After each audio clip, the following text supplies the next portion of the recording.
he looks like an asshole. I mean, he does look like an asshole. I guess I'm actually kind of like proud of how like healthy he looks for someone who's a professional gamer. I mean, most of them like do. I mean, did you see the fucking Face Clan right there in that photo? No. Yeah, look at this photo. You know what they all look like? They all look like those fucking dudes that were like, on God, sheesh, this shit's mid.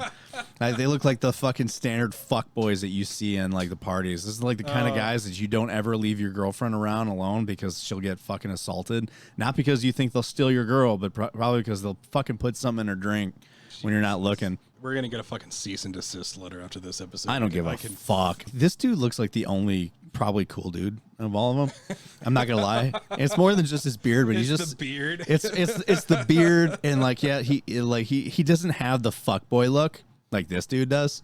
This dude looks like he fucking is a SoundCloud rapper, and you see him at gas stations like handing out CDs. Christ. Listen to my new album, bro. This is exactly what you would think Face Clan looks like.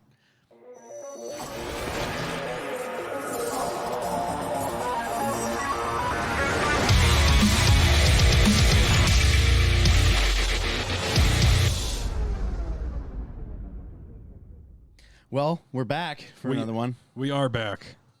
Oh, man. It's been a long couple weeks for me. You know, getting engaged and shit. Now that the cat's out of the bag, I can actually make an official announcement and talk about it loud. Not whisper into the microphone anymore. To listen to the people. But yes, guys, me and Alicia are officially getting married. And like what a year? Oh, God. No. What, a year? Nope. This October. What the fuck? It's this Halloween. So we're officially going to be married this October. Okay. So here's the plan. We decided that we don't want to do like the traditional like big wedding type thing. Okay. So we are going to do like first originally it was going to be a marriage certificate, us signing it, so technically be legally married. Right. And then we needed the witnesses, which would be her parents, my mom, my grandma. But it unfortunately didn't work out that way because the state of Wisconsin requires us to actually sign the marriage license at the wedding. So we would have to have a courthouse wedding first. Okay. So what we were going to do is we're going to do the certificate, and then next October we were going to have our own little ceremony, just me, her, and the officiant, and then a photographer, and then make a honeymoon out of it afterwards. Okay. And then the summer after that, have like some kind of like a reception party type thing. Yeah. Where some friends and immediate family would come. You're going to be invited. Don't worry. Oh, thanks. Come on. You think I was going to fucking have my reception party and not let you come?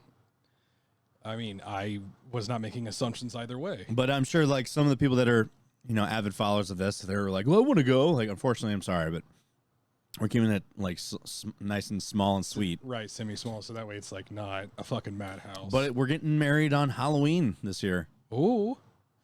Does that mean we can wear costumes to that reception party? It'll be in the summer, so it's probably going to be not. I wouldn't. Fuck. Okay. So yeah, we're just right now. The hard part is figuring out where we want to do our little, couples thing. Right. Yeah. Because we were thinking, well, we don't want to spend a ton of money, right? But we also don't want to like travel super far. But for specifically what we're looking for, everything is far away. Like we want to do something like scenic in the woods, but also not far from civilization so that we can actually do shit. Right. Like, honestly, the only option I have at this point is probably going back to Tennessee and doing it. But at the same time, it's like we have to figure out how to get an officiant out there and a photographer. Or, I don't know. We there's a lot of figuring out to do. We've been trying to plan this for the last week now. I would say honestly, if you want somewhere that's kind of scenic or anything like that, you could just go either towards the southern ends of like Indiana, Ohio, even Illinois if you want. You mean by the Kentucky border? Yeah, just because like the mountains will still be there. Like you can still have good pictures with the mountains in the background. That'd be all good for you. But it wouldn't be as far as going to something like Tennessee. But also too, you're a little bit closer to people. Honestly, but. Not in Kentucky. Fuck no. I said by the border, not in the woods. Dude, like I don't know what my GPS was doing on our way back, but it took me We were leaving Greenville, Tennessee. Okay. And it took me through Kentucky, but I was like, on my way down, I went through Louisville. Mm-hmm. And then actually I went around Louisville. And I mean, there were some empty parts, but like I didn't realize until like this year that there's nothing in Kentucky. Kentucky has a pocket of civilization on the west end of the state, and then on the far east end of the state. And in the middle, there's nothing. In the middle, it's fucking wilderness. Yeah, like I was like, there's times when I'm like, I gotta piss, and there's nowhere to stop. Like there are places down there where I have family down by like Paynesville, down by like Ashley, and those places like that. Sure, like Ashley is in and of itself like an actual city, but like if you go into like Paynesville, there's like some areas where there are buildings, but then when you get into where some of the people live at, like there's a lot of them in there where like if you were to fly over top, you probably wouldn't even know that people lived there. That's how wilderness intensive some places in Kentucky are. I noticed that. And my GPS on the way down took me on the major highways. We went past Knoxville. You know, it took us down straight to Knoxville, and then we went past Knoxville and went straight to Gatlinburg. Coming out of Greenville, it took us to like this really remote spot through Kentucky, and it was literally taking me through every small town and not on any major highway just to get to I-75.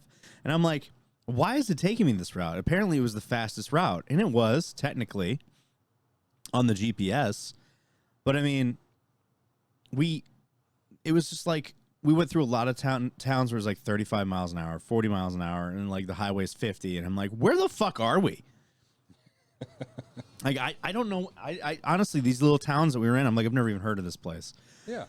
And I was just like, where the fuck? And this isn't the normal route that I take when I come down or when I go home. So I'm like, what the fuck is this? But yeah, so to kind of like break down our trip, we went down to Gatlinburg for a few days. We did some hiking, saw some bear, which was great. The first one wasn't really that big. It darted out across the road. It was like a teenage cub. And then the second one was a massive, full-grown male black bear. And I'm like, we're on the trail. You okay, dude? I'm fucking tired, man. Shit. Long night, huh? It was a long night. We were on the trail and we're walking, and like, I just hear like loud snaps of twigs and thumping. Yeah. And it's just like loud rustling sounds. So it's like definitely not a small rodent, and it wasn't a person. And then I hear, I was like, is that a fucking bear? And then like I turn and look. Sure as shit, like 20 feet away from me, there's a fucking massive bear going the opposite direction. Thank God. But he ended up crossing paths with one of the hikers because there were several hikers behind us. Yeah, yeah. It was a pretty populated trail. And it's weird because I'm glad we did this trail because, one, I am not in hiking shape for this terrain. Okay, let's put it this way. It was a 2.5 mile hike up, 1,500 feet elevation increase the entire way. Oh, God. So we were originally going to do like an 8-mile round trip hike at the Ramsey Cascades. Yeah. But it was a 4-mile hike up, 4-mile hike back.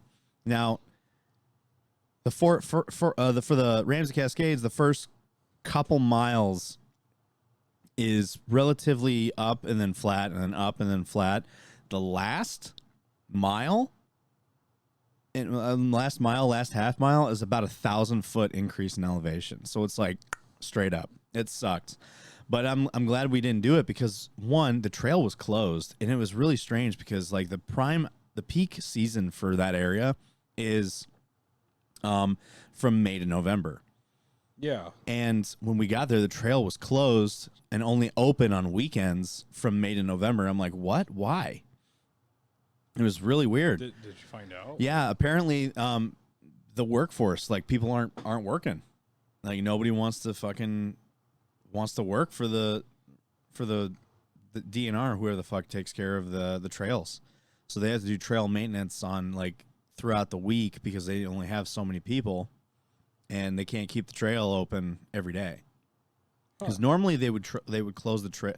They wouldn't close the trail. They would reduce the hours so that they can get in there and work on it. But they don't have enough people, so they have to shut the trail down from Monday to Thursday. Fuck. I know.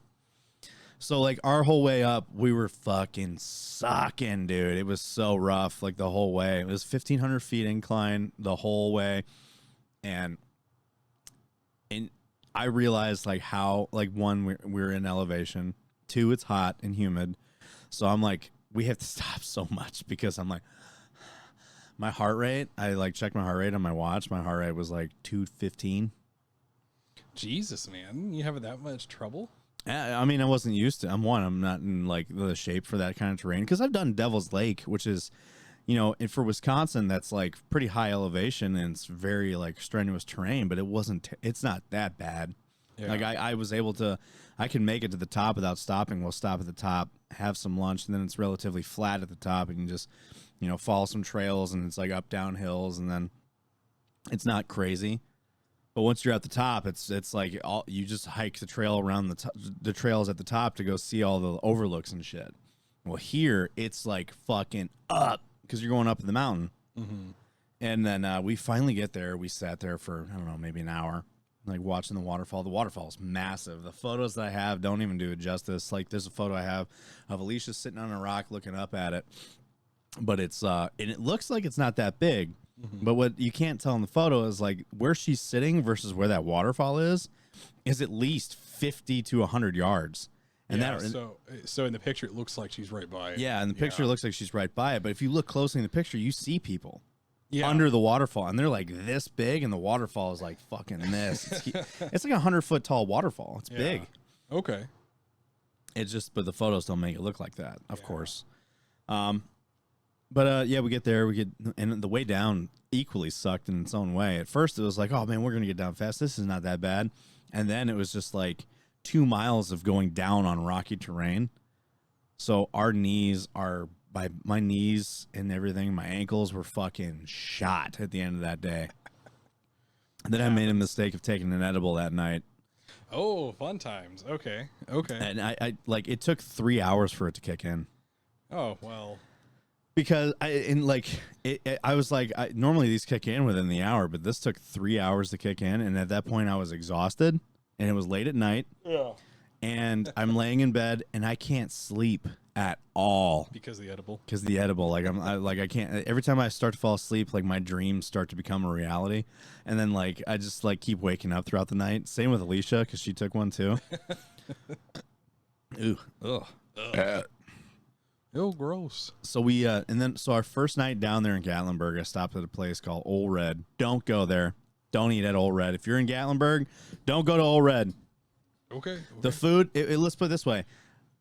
A meal, like one drink and one meal, like one drink, one entree for me and Alicia, $90 before the tip. Fuck, dude. And the food was undercooked. It had been like the cornbread. They fucked up the cornbread. How do you fuck up cornbread? It was hard as a rock, stale, didn't taste right, dry. The meat was like, it tasted off. And I literally was like, I had to shit nonstop every day for like 5 days after that. So like, okay, I had the bubble guts bad. And dude, on the way back on that trail on the hike down, I had to shit almost the whole time on that trail. And then on the way down, I was like, we need to stop at the porta shitter at the end of this. And I'm like, where's the end? Because when you get the bubble guts on a hike like that in the heat, it just makes you feel so much worse. And I even took a shit before we went up, but I took a shit after we got back to we stopped, I farted, I let it all out. I'm like, wow, I feel much better. So like we made it. But on the way down, dude, I'm like, I have to poop so bad. I'm like prairie dogging it on the way down. And I finally shit, and I'm like drenched in sweat. And like, imagine sweaty, sticky ass and you're trying to poop. And then you got to wipe after. In a porta potty, yeah. It's not a porta potty. It's like a.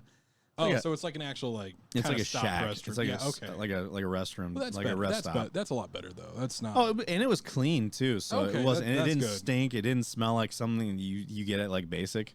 It didn't smell like a fucking piss trough. It didn't smell like ammonia, which they normally do on fucking ranges and shit. Oh my god. Yeah. So people really like to clean with things like either bleach or ammonia, like really badly, and they'll just like, and it's not like, oh, you know, if you go into like a bathroom and it smells like a little bit like bleach, you're like, oh well, it's almost nice because they're cleaning it. I'm not too mad about it, but there's also a difference too of when you can tell someone used way too much of something and you're like getting gassed out of the fucking bathroom. Does it smell bad? No, I can't breathe. Dude, I will never forget when I was in Fort Sill, Oklahoma for Basic. Yeah. The gas chamber, right? Mm-hmm. So the bathrooms of the gas chamber, like if you're in the military, you know what I'm talking about. But like the bathrooms on ranges and stuff are essentially just a bunch of open toilets that you could sit on, and that's it. And there's like a giant fucking shit pit underneath the thing. And instead of cleaning it out, what do they do in the military? They pour fucking chemicals in there to break it down. So in the near the gas chamber, I'm like, I don't know when they emptied this thing, but I had to put my gas mask on in that motherfucker because I'm like, I can't breathe. It burns my eyes. It hurts to breathe, and it smells so fucking. It smells like shit and ammonia. And it's like, it's almost like the shit they put in these shit pits is like a chemical weapon in itself. Well, I mean, depending on when someone may have like been putting the stuff in, they might have been making mustard gas. Oh, dude, it was so bad. And then even worse, like everyone smells like CS gas. Yeah. So like we're all fucking, I'm like, I have to shit in this thing. And I'm like, I'm really hoping that I don't have to, but I had to. And then there's flies everywhere because it's not emptied. They just pour chemicals to break it down. So it just like ends up becoming broken down poop with ammonia and whatever they fucking. Yeah. It's so horrible. But no, it wasn't like that. Christ. And then, so what else do we do? We ran around the Smokies and stuff, stopped at a few places, and then took her to Cherokee, North Carolina. We went through the Smokies. She got to see, the Smoky Mountain Range and stuff. And then afterwards, with the day of the proposal, when we left Gatlinburg, we were going to Greenville. And on the way to Greenville, Irwin is there. Mm-hmm. It's like 30 minutes away from where we were going, so we stopped first. So I took her to the old farm that my grandpa grew up on, the cemetery, the swimming hole that he used to swim at. And I got to say, props I was always reluctant on them turning that area into a state park, but I'm so glad they did because they made that the blue hole, which is where he used to swim. Mm-hmm. They cleaned that all up. Really? Okay. I remember like for a few years going down there, there'd be trash all over the place. They never clean the debris out because it's like a waterfall into a swimming hole, and then the creek runs down into kind of like a river, and then so it goes through these rocks to another hole, but it would always be filled with debris from like the trees and shit, and it would just like back up the water, and it would turn into that weird froth that you'd see. Yeah. So like they cleaned that out and put it all rocks and shit right there, and they made it like walkable so that like if they have to go back out there to like clean the shit off of it, they can. Yeah. So they made it really nice. They made another trail going down to the second part of it, which I've never been to in my life, and now it's completely accessible. It never used to be. So yeah, like it was super nice to see. And then I took her to this place called the Beauty Spot. And that was where I was going to do the proposal. This place my grandpa used to take me to at the top of the mountain that oversees the entire Appalachian Mountain Range for 3 states. You can see in the valley, you can see all the little towns. It's like super far. The photos I sent you guys don't even do it justice. That's like, it's one of those places, unless you have a super high quality camera you're there. It's too much. You're not going to catch it. Yeah, it's too much. And I'm just like, and she's up there, and she's like, wow, this is awesome and stuff. And I'm like walking around, I'm like, yeah, look at it. I'm like, so you could see Tennessee, North Carolina, South Carolina. And she's like, wow. And I'm like, yeah, this isn't really the kind of place that you'd bring your girlfriend, though. And she's like, oh, yeah. And then I got down on one knee, and I was like, I'd rather like bring my future wife here. And then I got on one knee, and I was like, will you marry me? And she's like, oh, my God. But an update if you listen to the last episode, which you probably haven't because I only put it out yesterday. I was busy, dude. I had a lot of schoolwork to keep up on. Plus, my computer hard crashed and almost fucking cooked.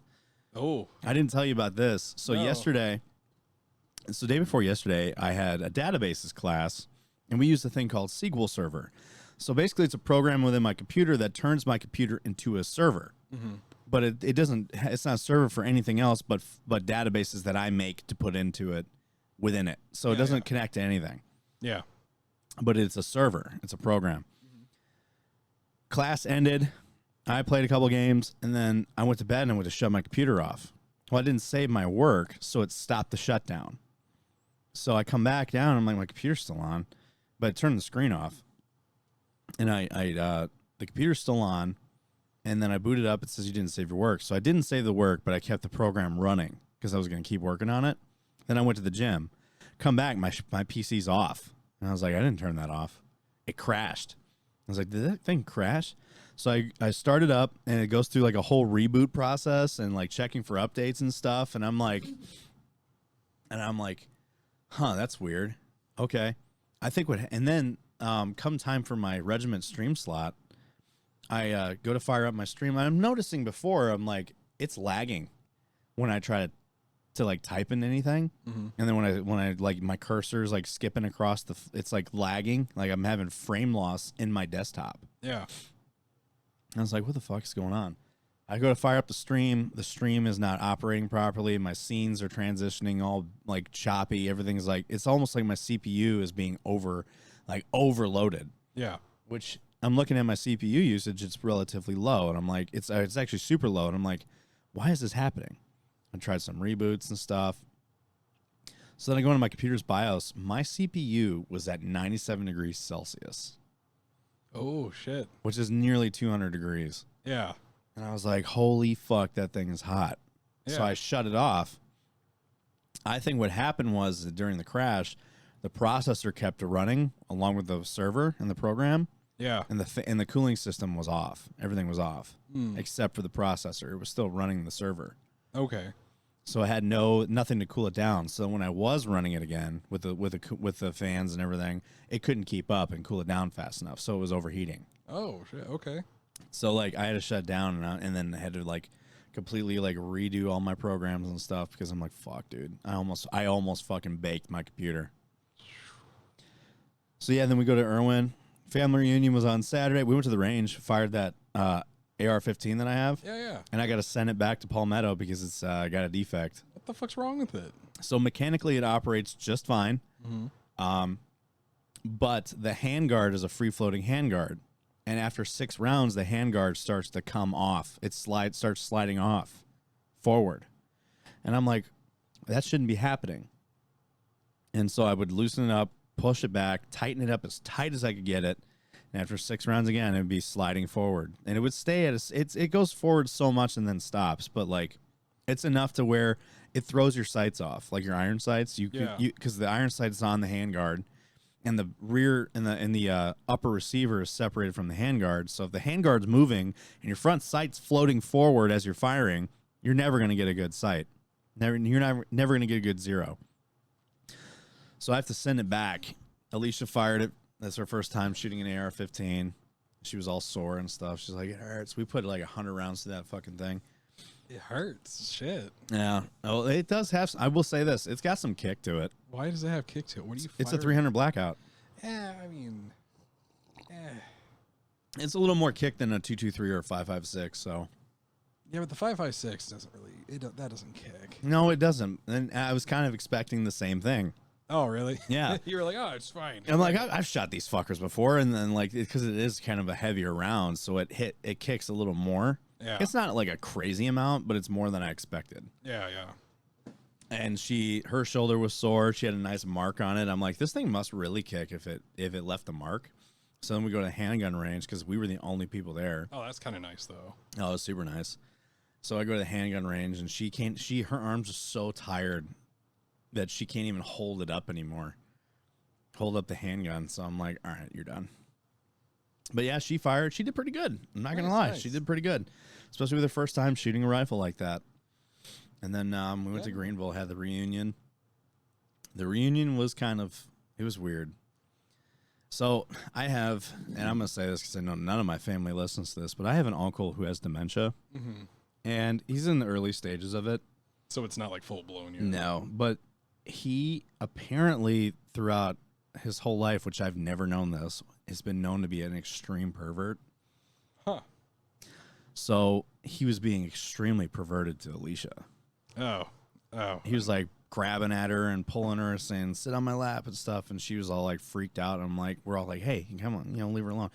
And then he like pulls me aside. He's like, what? Like he was like saying, he's like, hey, how come she's sitting over there and she's like kind of like shaking her leg?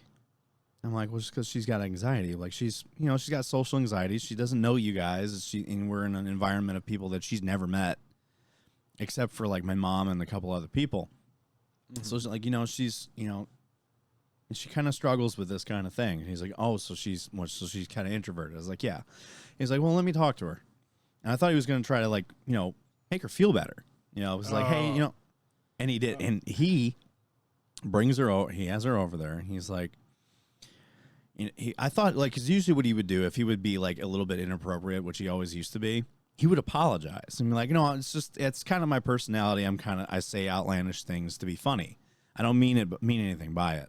Mm-hmm. But no, what he did was he pulls her over. He's like, so I noticed that you were over there shaking your leg and stuff. And he's like, you should be really careful about doing that because it can give men the wrong impression. What the fuck?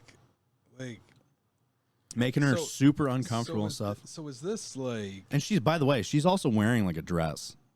So he's like looking up her dress. And I was like, what the fuck?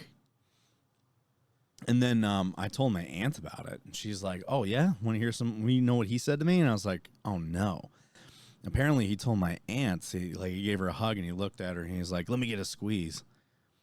And then she's like, what the fuck? And then, like, apparently he's always been like that. He was like grabbing at my sister and he was like grabbing at Alicia. And I was just like, what? I was like, yeah, never again. I'm not bringing her around him ever again. Oh, okay. And like, and some people are like, well, he's got dementia. I'm like, not an excuse. I'm sorry, it's not. I don't give a fuck if you're losing your mind. Apparently, he's been like that his whole life. It's not an excuse. Yeah, but like that's just like no one thought like, yeah, we're gonna do something about this. Like no one. Like well, if people did say something to him. No. You don't say things about that. You do things about that. So here's the thing: how do you handle something like that at a person who's 80 but also has dementia? Tell him you're gonna break his fucking legs. Like I want to. I'm just saying. Trust me when I say is like I want to say that, but at the same time I'm just like, this is I could easily fucking tear him apart. Here's my thing, and a lot of people try to do this whole, keep the peace. It's a family. No, reunion. fuck keeping the peace. That. Yeah, like it's a weird and delicate situation because it's like, all right, so dude's losing his mind. He's old as fuck. And, like, to keep it from escalating, I'm just going to separate us from him. Because it was getting to the point where I was about to, like, hey. Physically do something about this. Yeah. Right. And then I was just like, but I can't do that with all these old fucking people into this old guy. And I'm like, we're going to separate ourselves from this situation. And if he keeps coming to look for it, then I'm going to fucking say something and do something. I know, dude, that would have absolutely fucking lit me up. No, man. Oh, like, yeah, dude, it would have. Especially too, like the fact of the matter is that they're like, he's been like this his whole life. I was like, yeah, which I didn't know. I was like, that's cool. That doesn't like you said, that does not like negate what the fuck is going on. Right, it doesn't. Like I don't understand that thinking of like, oh, you know. Yeah, right. Yeah, I'm just looking for all my fucking pouches. I got one thing right here, and I had another one. I didn't know it was already. Did I already finish that? Yeah, I guess I did. All right, continue. But yeah, no, I don't understand that. There's so many people who abide by that person they go along that action of like, oh well, we're gonna keep the peace in the family. No, so the approach that everyone was kind of taking is like, we're not gonna be doing that, and then like kind of separate the situation. Separate him from us and like to keep the situation from escalating. Yeah. Because it 100% was going to. Because I'm like, you fucking creepy old motherfucker. Like, I've known you my whole life and you're doing. He's never done that with any girl I've brought around him. And he does that with her? No. Fuck no. Aside from that, everything was great though. Oh, good. It was a great trip. We had a lot of fun. Good. How was Chicago? You went to the Chicago hike. I did. What was that photo that was sent to me about, like, that was sent in the group chat with you, like, all laying down and sleeping on the beach? Yeah, I was fucking passed out. It was fucking hot, and like we sat around for like lunch, and it wasn't like before where like it was cloudy and windy. It was cloudy, windy, but like also too, like when we stopped and we were just kind of like relaxing. Like we stayed there for a little bit, and it wasn't like previously where it's like, hey, here's lunch, we'll do the tug of war and other stuff. It was like there was a big lull in between lunch. Is it because of the heat? I don't know. And so they're like, oh, what are you doing? I was like, I'm fucking sleeping. I was like, we're literally gonna walk like another 8 miles. How early in the hike was this? Was this the first stop? I mean, it was like second stop. Did you guys go back to the yacht? club? I'm trying to think. No, Was it the same route? generally. Okay. Did it start the other way though? Some of the no. Some of the stops were a little different. Like we didn't stop at one of the places we did before, and we didn't stop at that one place where we did the tug of war last year. Mm-hmm. But apart from that, it was essentially the same route. Did you guys do the Navy Pier again? No. Oh, good. No, we didn't, because fuck the Navy Pier. Did the cops harass you guys this time? No, not that we knew of this time. Like, we saw them a couple What about times. What about the Chicago people? More positive. Really? Yeah, it was like we still had some like stupid people. Like there was this one stupid old white bitch who was like, "Boo!" I was like, "One, who thumbs down? Like, does a thumbs down to people?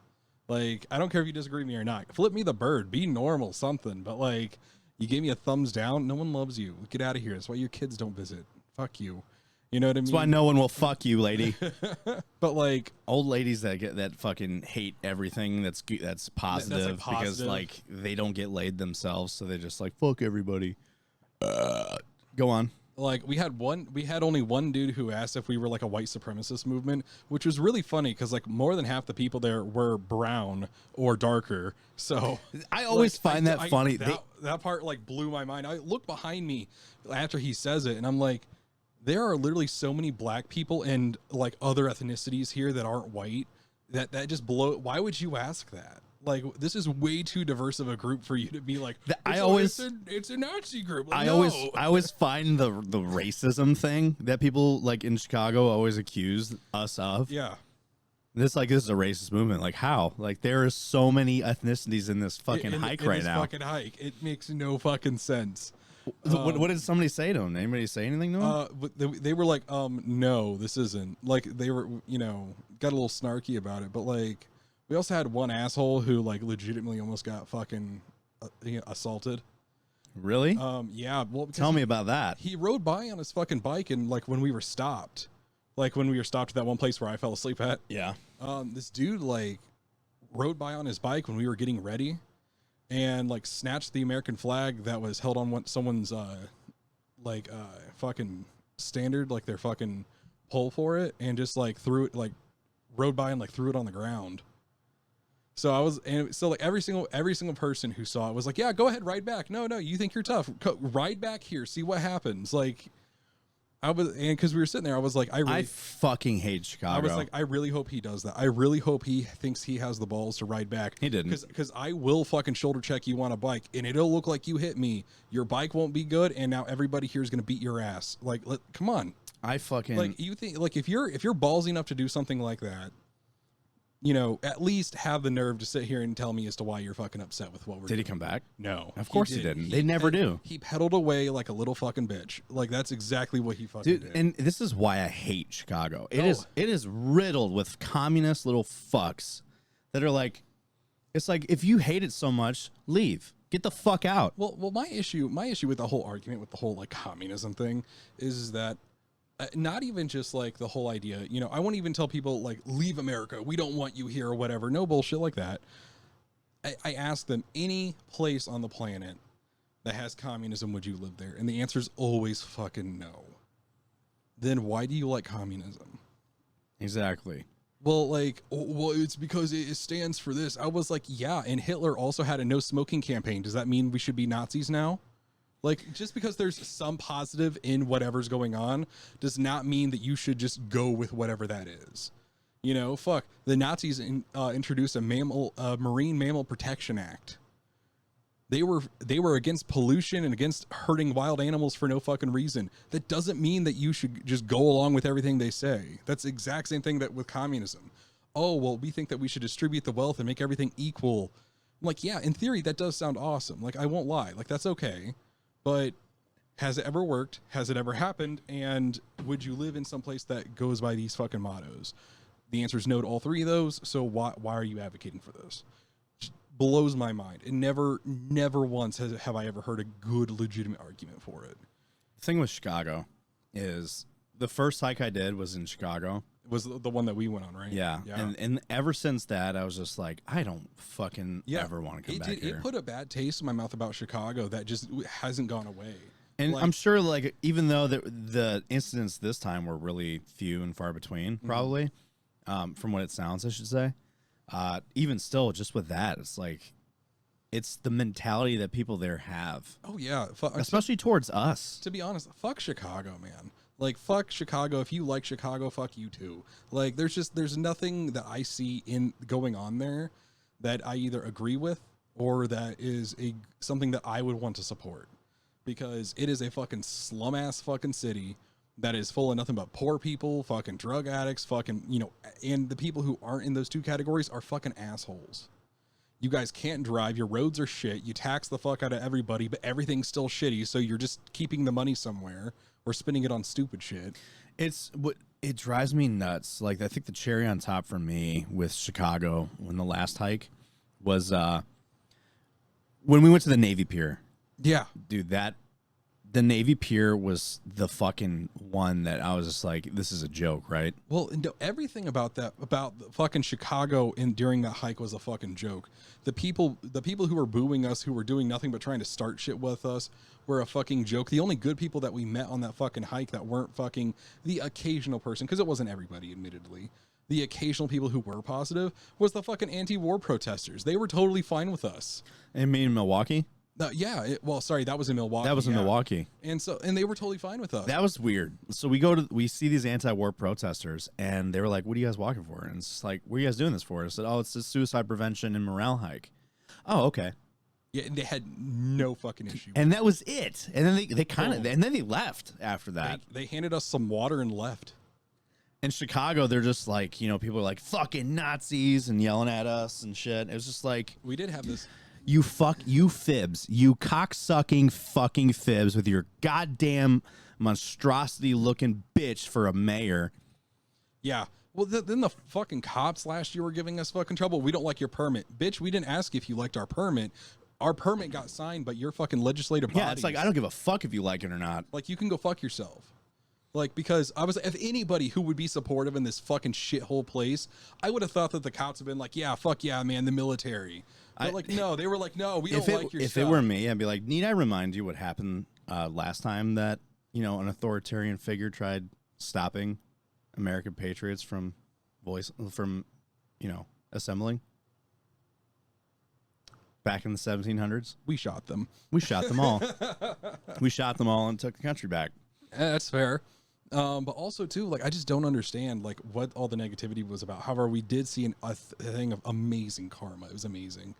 So right after we left from the tug of war, which the Navy won, by the way, suck it, Army. Anyway. What, this one? Uh-huh.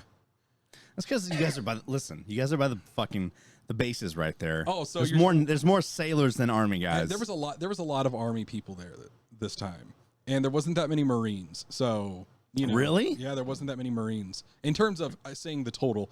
Army and Navy were the biggest turnouts, and then, you know, that's weird. Last time it was mostly Marines. There was a fuck ton of Marines last time, but yeah, so we had almost no Air Force. And we had like almost no Coasties. So we were kind of like, oh, okay, you know, we understand that, you know, that where are they? We don't know, whatever. So we're walking down, and a couple of boats say hi to us, and they're being positive, cheering us on, whatever, things like that.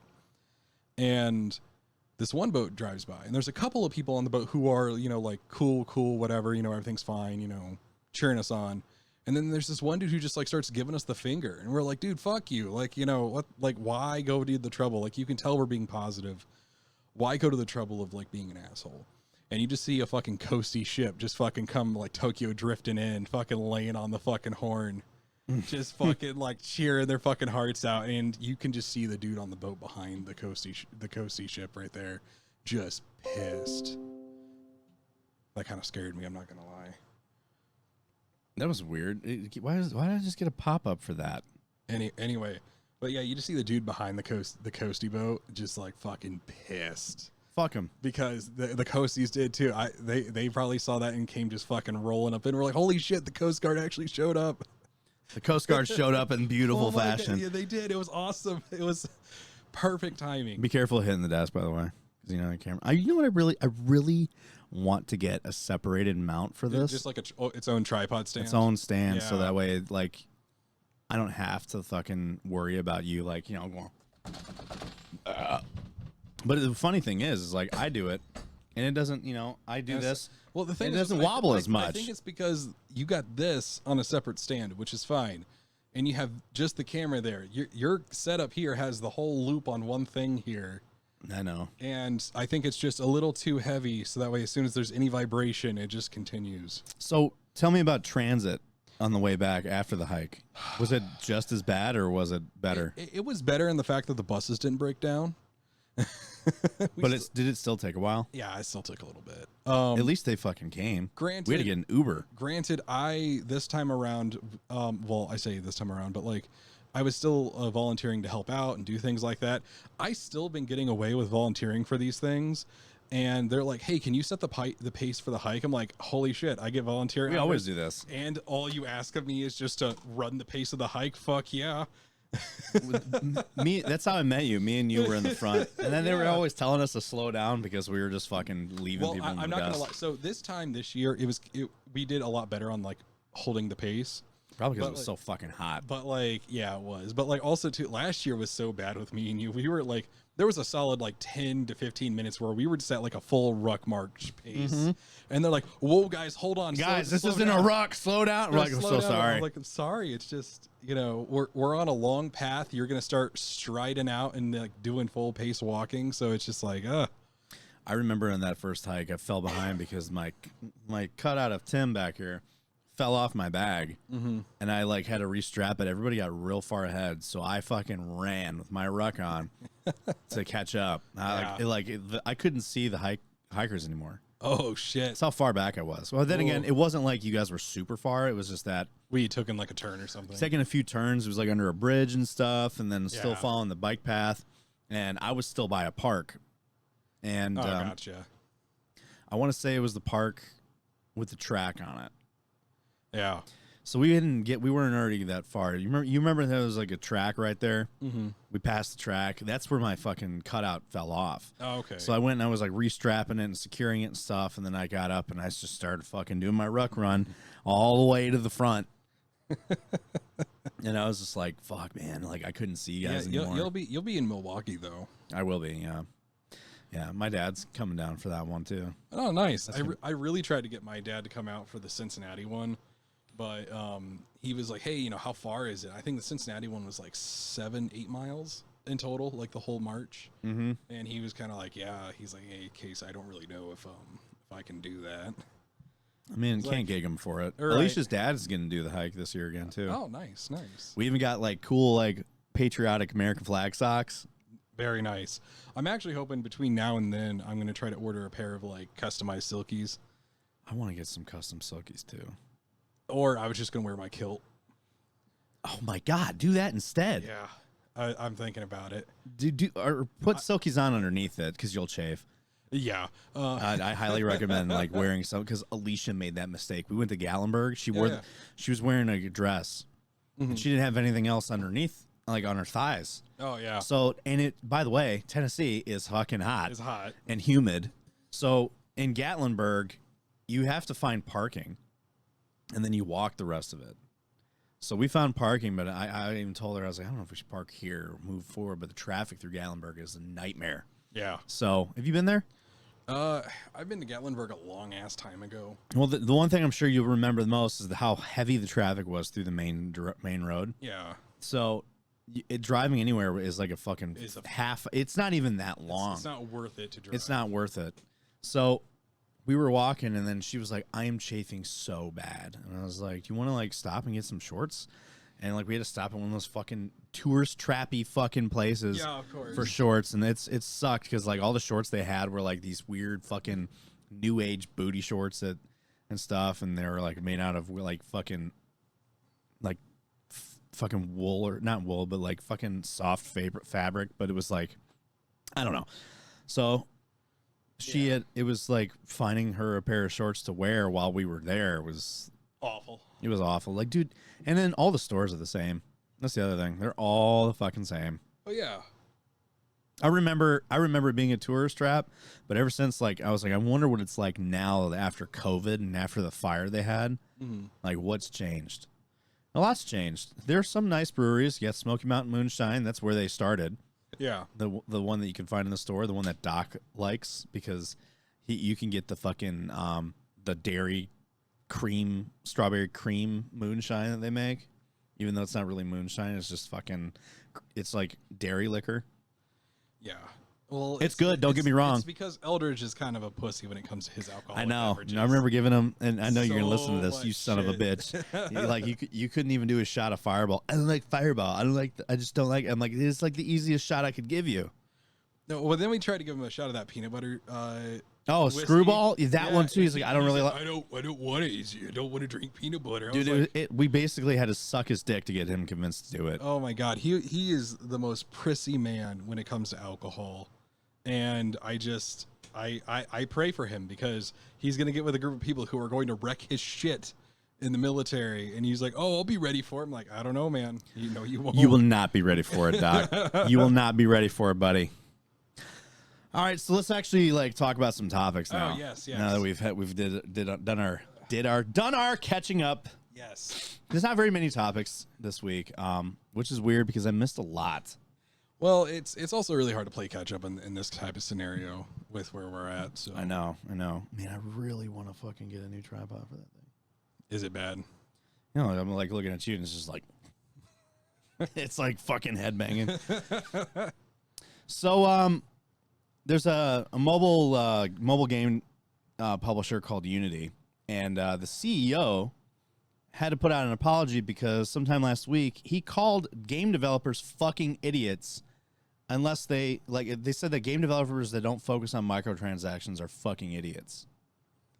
So that depends on, I guess, what context. And the reason why I say that is because and it's still gonna make him a shitty person, but like if you're gonna be a dick and be like, oh well, you know, in terms of money making, like you would be a fucking idiot. You're right, but like it's still just, it's so awful because like no one wants their gaming developer to focus on making money.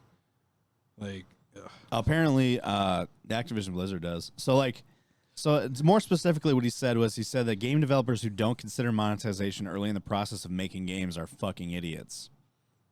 And he got some massive backlash, which sparked him to have to apologize. Good. Don't be an asshole to your game devs, you cunt. But yeah.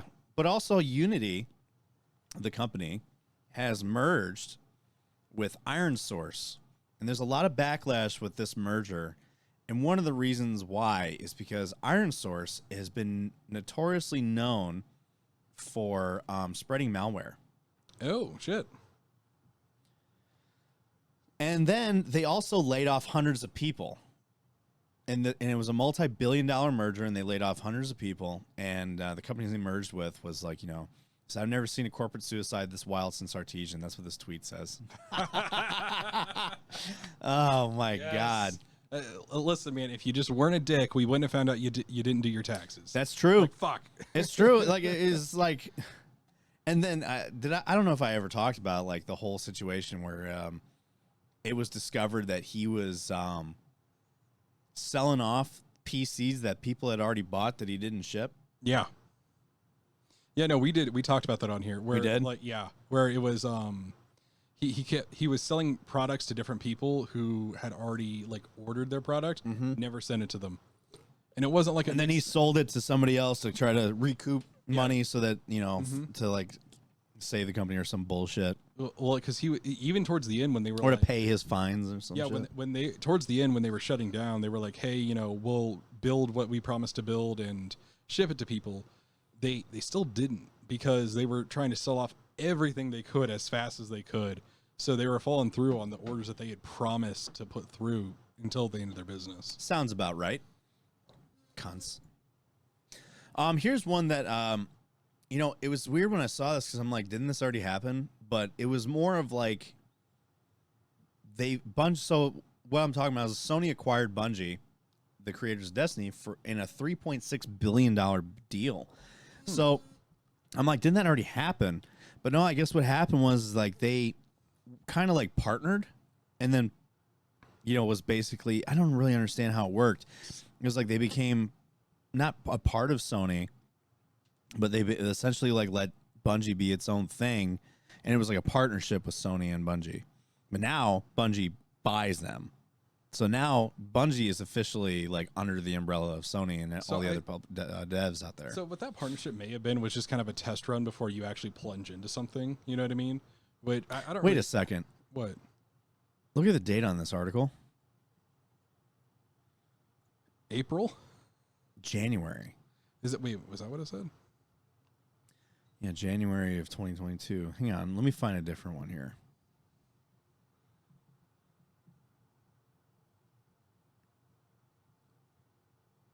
This will be. So it says Sony acquires Bungie for $3.6 billion. Games not PlayStation exclusive in the future. I don't understand this. So this is essentially, why are we talking about the same thing again? There's got to be something else. Is this more like it's official now or something? Maybe. That could be. That's weird. All right, we'll come back to it. We'll circle back. So there's a game called Skate, right? Skate 4. Oh my god, I missed Skate 3. That was a fun game. Yeah, well, they announced back in 2020, and I remember this because one of my prominent guests that I had, Corey Elijah, he's also like got a gaming podcast. He's a local guy. We were talking about how it was announced that Skate 4 was officially in development. And he's a huge Skate fan too, so he was very excited about this. Well, it came out. Skate 4 is now officially going to be called Skate, and it will be a free-to-play live service game with cross-play and cross-progression. I'm immediately disappointed. Yeah, you and a lot of other people. That does not embody the spirit of what Skate 3 was. Skate 3 was a fucking diamond in the rough, man. That was an amazing fucking game, and it really did too. It was so silly, but it was also technical. So if you just enjoyed fucking around on it like I did, like, I mean, who does not enjoy, skating over top of a giant shark and then just like plowing yourself into the ground doing the fucking like Charizard suicide blitz. But like at the same time too, though, like if you were really into like the technical like side of it and like really wanted to like get good at like actually like really mastering the game, you could do that and like really pull off some awesome, amazing stunts and go through it. It had awesome maps for it. Like, it was a very good game, even though it wasn't like the biggest like online thing, at least not from what I remember. But to just say, hey, we're going to turn this into a free-to-play, like a live service game, it just immediately made me think like y'all already fucked it up. I know. I mean, Corey, he just actually messaged me because I'm like, hey, did you see that Skate is now just called Skate and it's free-to-play and a live service game? He's like, yeah, I'm pretty pumped, but he's curious how EA is going to handle it, which, knowing EA, they're not going to handle it well at all. So we're going to talk about Cyberpunk today. Or, I'm sorry, not Cyberpunk, CD Projekt Red. So since the launch of Cyberpunk, CD Projekt Red's stock, which, by the way, before the launch of Cyberpunk, their stocks were at an all-time high. Since CD Projekt Red launched Cyberpunk, their stock has dropped 75%. Jesus. So they've just been on the drop and drop and drop ever since the launch of Cyberpunk, which honestly is not surprising given the fact how big of a failure Cyberpunk was. Well, here's the thing though. Up until like right before the fucking like Cyberpunk came out, like the hype and everything, I didn't know anything about it. I did. It was just like I kind of thought it was going to be like it was going to be an open world RPG, kind of like The Witcher.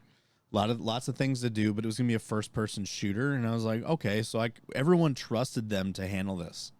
No, I know, but the issue was they got brought on not just as like, from what I remember. If I'm wrong, let me know. But like, they got brought on to help the project, like not at the very beginning. What do you mean? No, this was their project. Was it their project? Yeah. Okay. Because they were the ones that announced it. What I was told was back in 2015, I think they announced it. So one immediate red flag.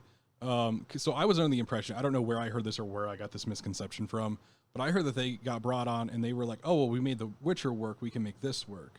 Well, this isn't The Witcher, and this is also a very different game. Yes, there are some things that are similar, sure. But so you were half right. They didn't get brought on to make the game. Mm-hmm. This was their game. Okay. So what happened was there was a lot of development hell. Yeah. Where they were going through different like creative directors. Yeah. And there's a lot of mismanagement and like ideas pushed out there and stuff, and they couldn't bring the ideas to life. And it was getting down to the wire where the game wasn't really truly in development until like a year and a half before it launched. Mm-hmm. which is a huge thing that's been happening across all of gaming. And, you know, they started banking, well, we did it with The Witcher, we can do it with this. You know, they thought our magic, we worked it into The Witcher 3, we can definitely pull it off in this. And they weren't able to. So when it came down to crunch time, that's when that whole, like, you know, well, the CDPR magic. No, that's not that, and I'm not working out for them. CDPR was always developing this because they are both the developer and the publisher. But CDPR was always working on this. They just had different guys taking the lead as, you know, throughout the development process, which didn't really officially get started until a little bit before it launched. So today we're going to talk about FaZe Clan. So FaZe Clan announced a little bit back that they were going to be going public with, like, you know, their stocks and their shares and stuff. The day that they go public, which I want to say was Tuesday or Wednesday, the day they went public, as soon as the market opened, their stock price plummeted by 30% at opening. Jesus. At opening on the day that they went public. Why? Because, you know, I honestly think it has something to do with, like, people were holding them, you know, and, like, holding the price up. You know, some people were buying in. And as soon as they went public, they just dumped and sold. So it's just kind of funny because they're like, we're going public. And then as soon as they do that, they were trying to get into crypto and stuff like that. And, like, their stock worth fucking, they thought it would be more profitable to go public. It ended up being the opposite. It's not surprising, though. No, it's not. Nobody was shocked that this happened. Everyone saw it coming. Like, as soon as they announced it, they're like, oh my God, as soon as they go public, that's going to drop. Oh, look, another ad. I know. Fucking fat ass ads. Look at them. They're all smug cunts. Oh, I was talking about the one up top, but. Oh, this one? Yeah, this one's a massive fucking ad. This is what I hate about websites. Their ads are just enormous, and they take up, like, half of the page. Yeah. And it's like, look at me, and you're like, no, I don't wanna buy this fucking Chewy. I don't want to buy this shit. Actually, yeah, I do want to buy this. I've been looking at buying this. Of course, it's all things that I've been looking at. A fucking invisible fence for the dog because he keeps running to the fence and at all hours of the day and night barking at the dogs next door. So I've been thinking about getting an invisible fence to kind of stop him from going to that spot. Oh. Because what he'll do is when we let him out, he'll piss and he's like looking at the fence past the shed because they have dogs over there too. And as soon as he's done, he'll sprint over to that fence, jump on the fence, and they'll start just going at it through the fence at each other because they can see each other. Even though it's a wooden fence, but it's all torn up because of how old it is. Yeah. And yeah, so like they go at it, and they'll do it at fucking 2 a.m. They'll do it like at 6 a.m. They'll do it like at 10 o'clock at night. It's just, and they'll do it throughout the day, and we have to go out there and get Todd to pull him back. Otherwise, he won't listen to you. So I want to get an electric fence and send him to fucking God every time he tries to do it. You know what I mean? Like, you want to see God today? Go ahead, run over there, bitch. Don't get me wrong, I love my dog, but he's a fucking pain in my ass sometimes. It was nice not having him though for a while. Wow. It was like dropping kids off, and it was like being kid free for like 9 days. No barking. It was quiet. He had a good time though. We sent him to a lady who she took him for fucking several mile long walks and hikes and played with him all day every day. It was exactly what he needed. And like he was very calm and shit when I got him home, but he got used to the routine of playing throughout the day, every day. But because I'm in school and Alicia's working, we can't. So he drives us nuts again. I want to play. I want to go for a ride. I want to go for a long fucking walk again. Like, dude, we can't do that. You got to wait. He doesn't understand. All right. What?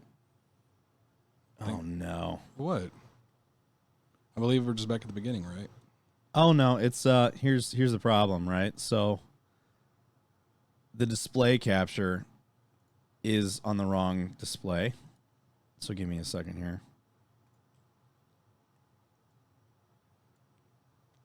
Capture method. Let's see. Display 2, display 3. There it is. Okay. We're good.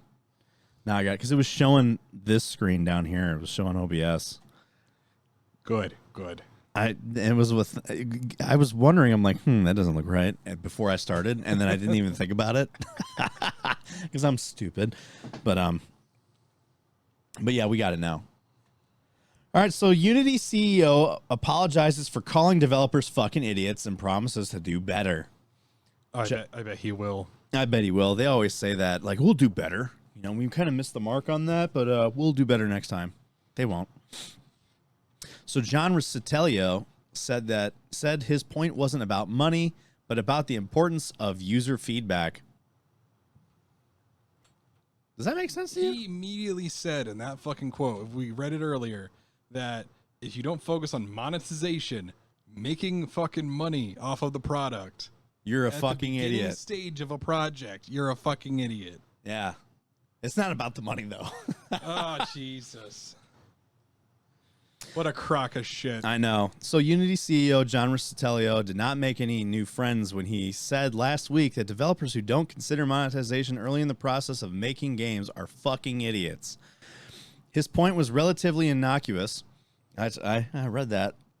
If you want to make money, you better think about how you're going to do it so that you don't accidentally annoy your players, but the wording was decidedly not great. Reacting to the immediate and entirely predictable backlash, which it definitely is.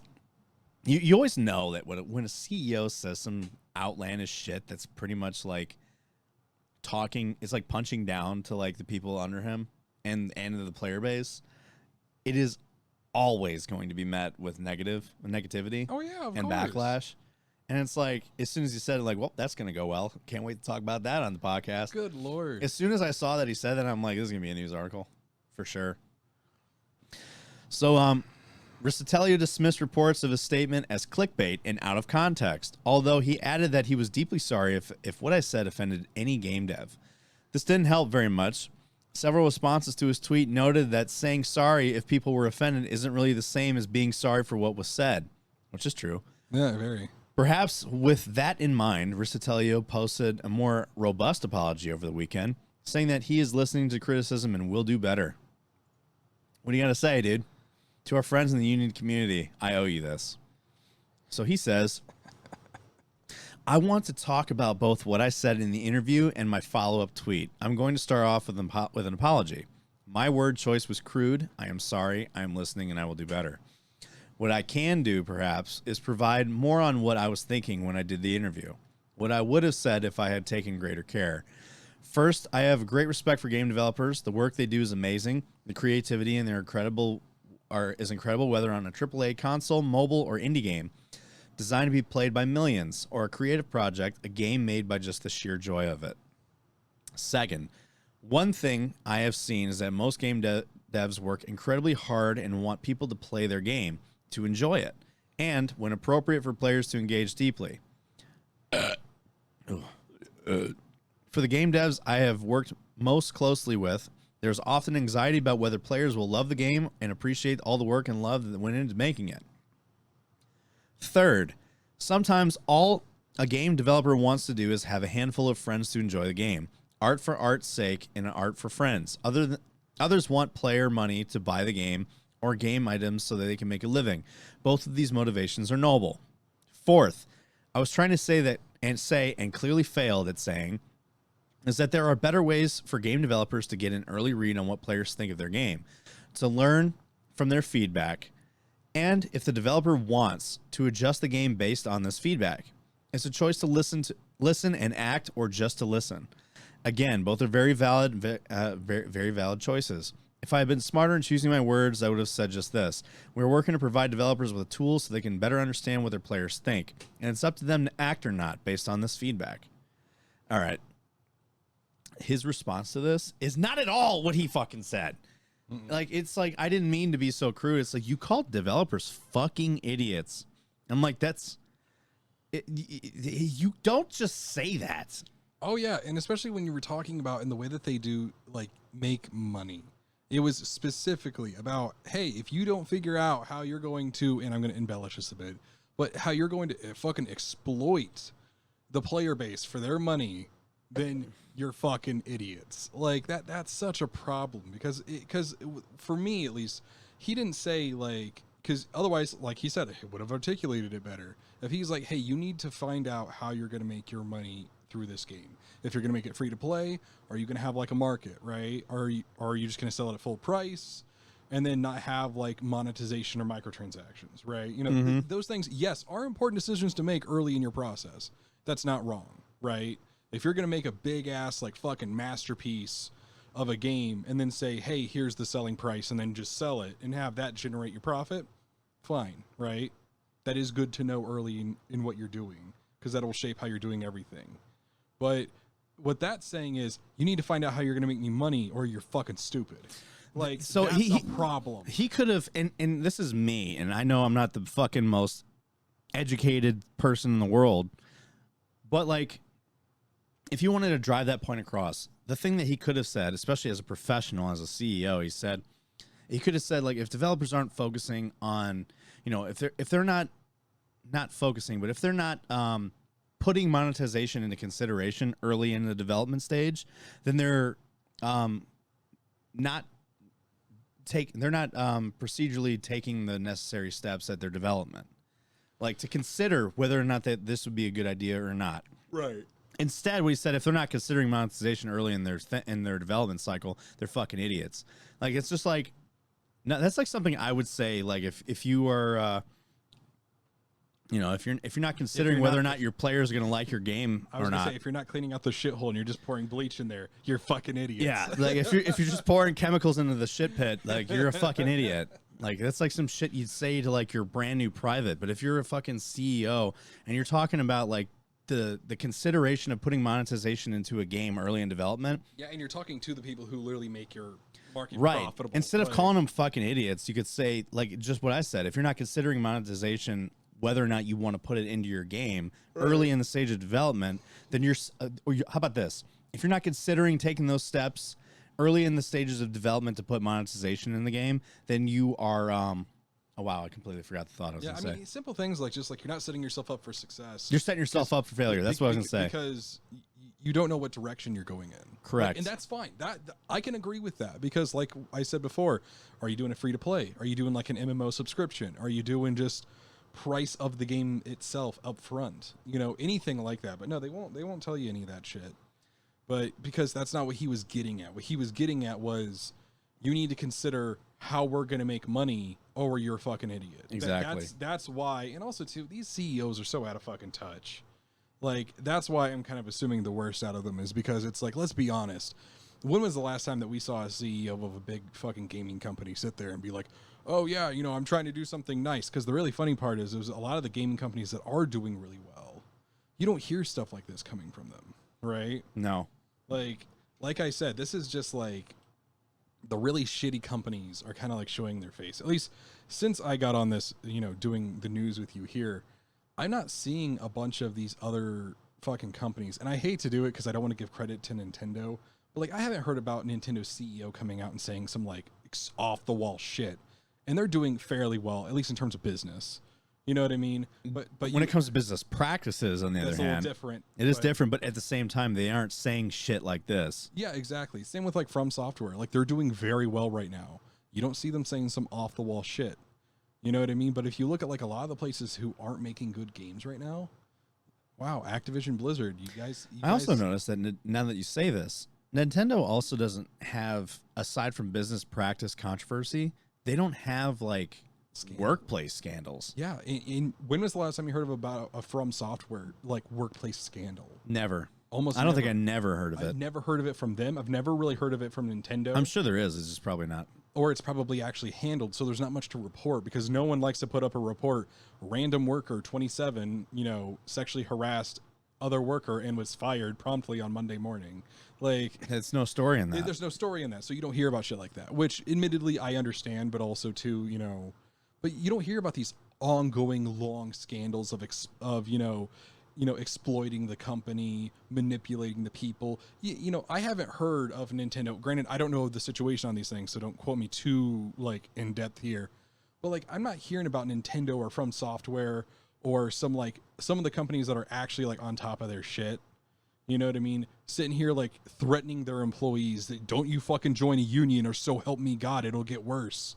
Like, we will make it hard for you if you join the union. Like fucking Christ. Like, like that's some like sketchy shit that I'm seeing, and I'm seeing it out of the companies that produce shitty games. Like, I'm sorry, but like simple things like when Ubisoft was complaining that Elden Ring was too successful. Like, who the fuck is going to complain about, hey man, I really don't like that game because they made games better than we do, and it's so apparent that I have to say something about it. Like, are you fucking serious? Yeah, I know. Fuck, man. Like, fucking Ubisoft. And Ubisoft has just as many sex scandals and fucking other shit going on in their fucking company. And the thing is, they're never handled. And a lot of people have actually brought that up. I think we've even brought it up too. How We have, but the issue is that Activision and Blizzard is so much bigger in terms of their issues and their problems. Like I said, these people's poor legal departments. Like, the turnover rate for their legal department must be fucking immense. Yeah. Come into work on your first day of Monday morning, get handed like a huge ass stack of papers, and they're all and you're like, what's this? This is all of the lawsuits they're facing right now that you got to handle. Like, what? I just passed the bar. I am leaving. I just passed the bar exam. Why do I have to do this now? So Riccitiello said at this point, what his point wasn't to emphasize a focus on grinding money, but that there are better ways for game developers to get an early read on what players think for their game. Wow, why was that your first defensive point? Immediately, I wasn't talking about exploiting people. As Dutch says in Red Dead, we need more money.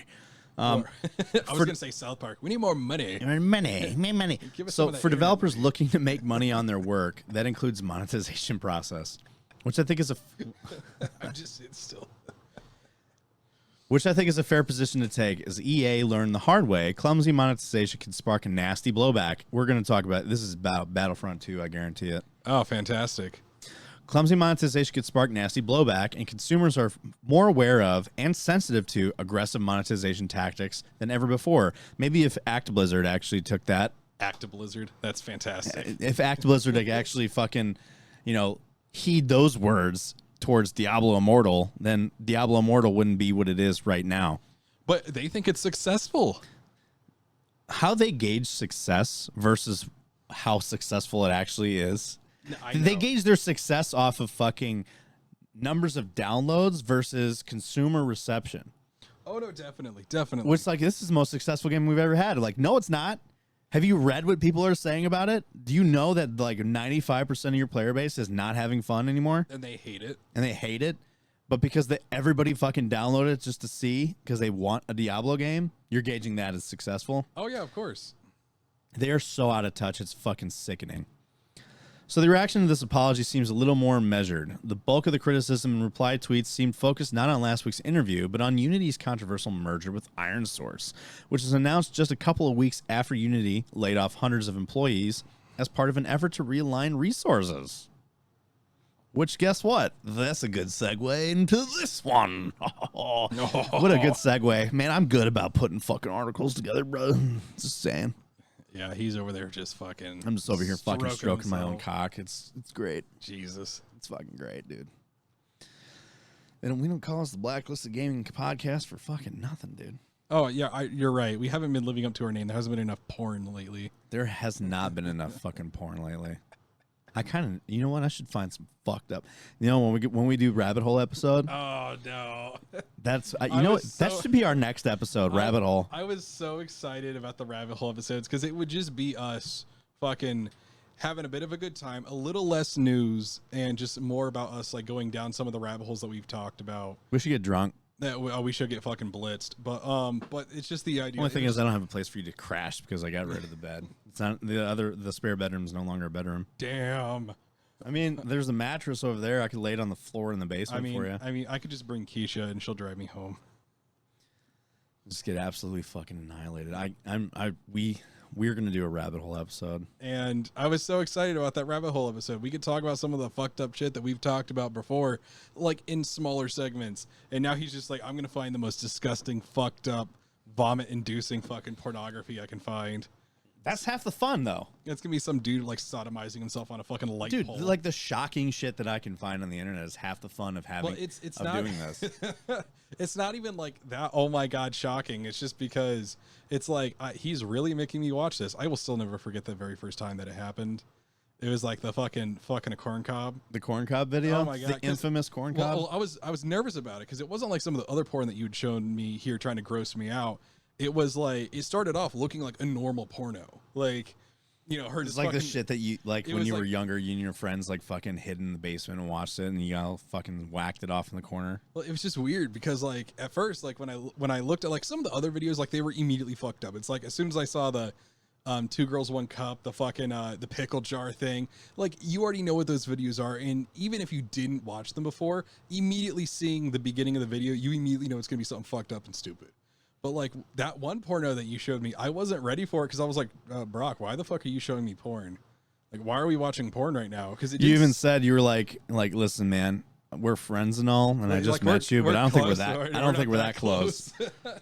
And then it immediately devolved into like, oh, there's a corn cob. I was like, okay, like she's being a little weird with it, but why? And then it would just like immediately took a fucking jump off the cliff. Like it took a turn that you did not expect. I still have the question, and it will always be there. Where did she get more poop? Like she took a full shit in that fucking video. She took several shits, and then there video. was like a whole nother like pile of shit that came out of nowhere. I'm like, when did you do this? I feel like that she did like a massive gorge fest for days and just held it. No, my theory is that like to set it up, they had like a little like plate of like poop or something to like add into it to just like add effect. I don't know. Where was the plate? I don't know. But like, where did the poop come from? Because that was a small girl. It wasn't like she had that much poop. And she took several full shits. And then later on, there was just more shit. I think, I honestly think that like, at first, when you said the plate of poop thing, I thought you were going to say that they just brought out a plate of poop and then they like shoved it up her ass. No, that's not what I was assuming. Even though a fecal transplant is a real thing. I don't want to stop. Me and Alicia talked about this on the hike. I know what. I was like, did you know that a poop transplant is real? She's like, yeah. And I was like, these are conversations that we have because I had a shit really bad. I'm like, did you know a poop transplant is a real thing? She's like, yeah. Yeah, no, me and you, I believe, had a conversation about that one time too. I'm sure we did because you're a fucking medical practitioner in a way. We talked about it because it's used to put bacteria, like especially if someone's had like really bad, either diarrhea or really bad infections where they've had to like kill like everything in the intestines, so there's no like bacteria to help you break down your fucking food. That yes, they do a poop transplant to put in more good bacteria. C. diff is a good example. C. diff is like a fucking bacterial infection of the large intestine, I want to say, and they usually treat it with antibiotics, and if that doesn't work, they have to do a poop transplant. How I know this because my ex's dad had it twice. He's like, it feels like I have to poop all the time, but it's like when I try it, nothing comes out. And I was like, and there's been a few times where I'm like, and it's super contagious too. It's so weird. I know. Like I was like, so I'm like, I even told him like, so you had someone else's poop in your body? like that's just exactly. I was like, do you need a donor? Speaking as someone who's a semi-medical professional who's been in medicine and seen some stupid shit, like there's not a lot of things about like medicine that really bother me. Like, you know, I've seen, you know, blood, gore, I've seen shit, piss, I've seen fucked up dicks, fucked up pussies. I've seen a lot of things that a measly listen, man, I know we're friends and all, but a measly 5 years ago, I'd have been like, oh my God. But like, there's something about talking about that and just thinking about like, oh, like, well, what if that happens to you? Right. It's just like, just imagine, even like, I don't care how much about medicine, you know, but just like sitting in the doctor's office, they're like, all right, we've run out of options. We're doing a poop transplant. And you're like, hold on, wait, what? Yes, I'm going to take this dude's poop over here and I'm going to put it in your body. And you're like hell you are. See, it's funny that you say this. I feel like that would bother the fuck out of me. Like, hey, we're doing a poop transplant. No, you're not. How many conversations like this where it's like something that's never been done before and they decide to try on a whim? Same with food. We went to the aquarium and we saw these fucking Japanese crabs, and these Yeah. things they look like king crab, but they were Japanese spider crabs. Oh, spider crabs, gotcha. The massive fucking creepy looking ones. Yeah, yeah. And if you really think about it, lobsters and crabs are ocean bugs.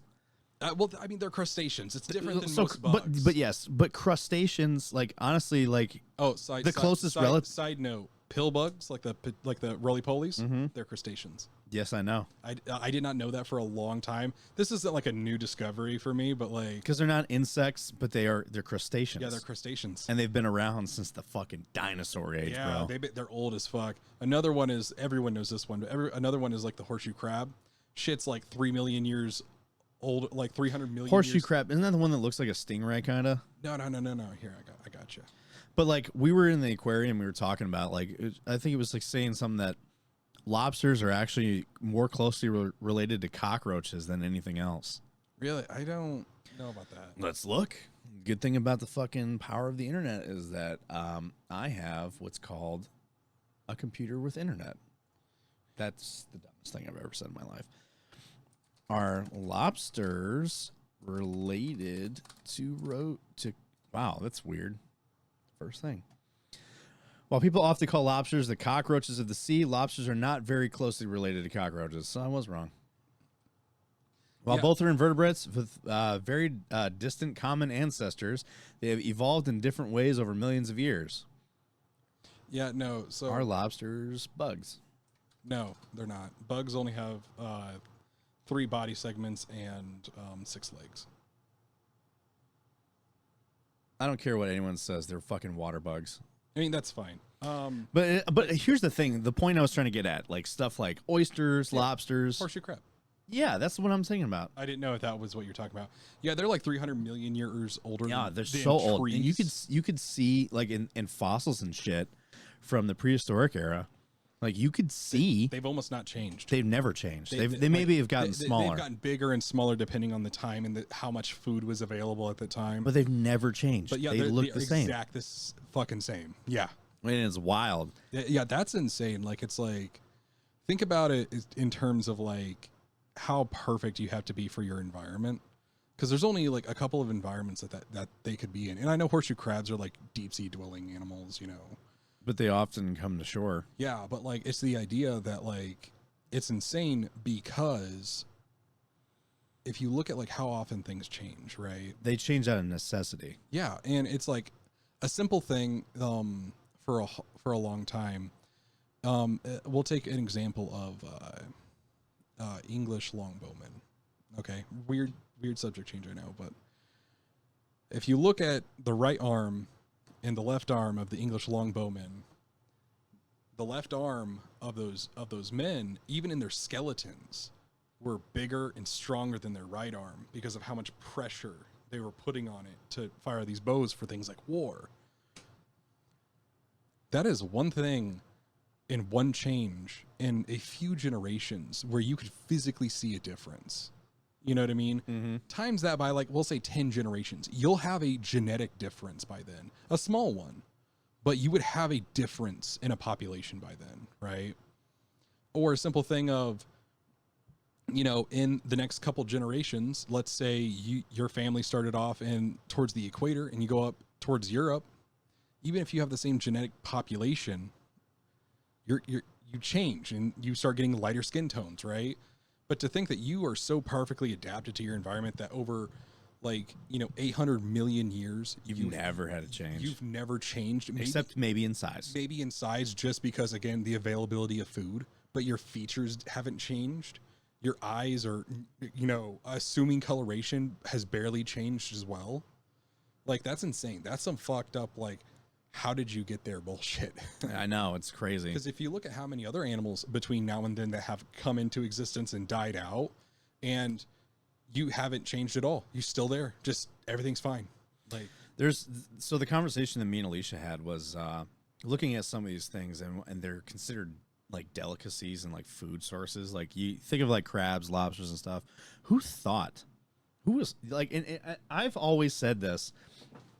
The reason why most of our, you know, things that we put in food are only there because someone was starving and figured out and was desperate enough to try it and it worked out. Yeah.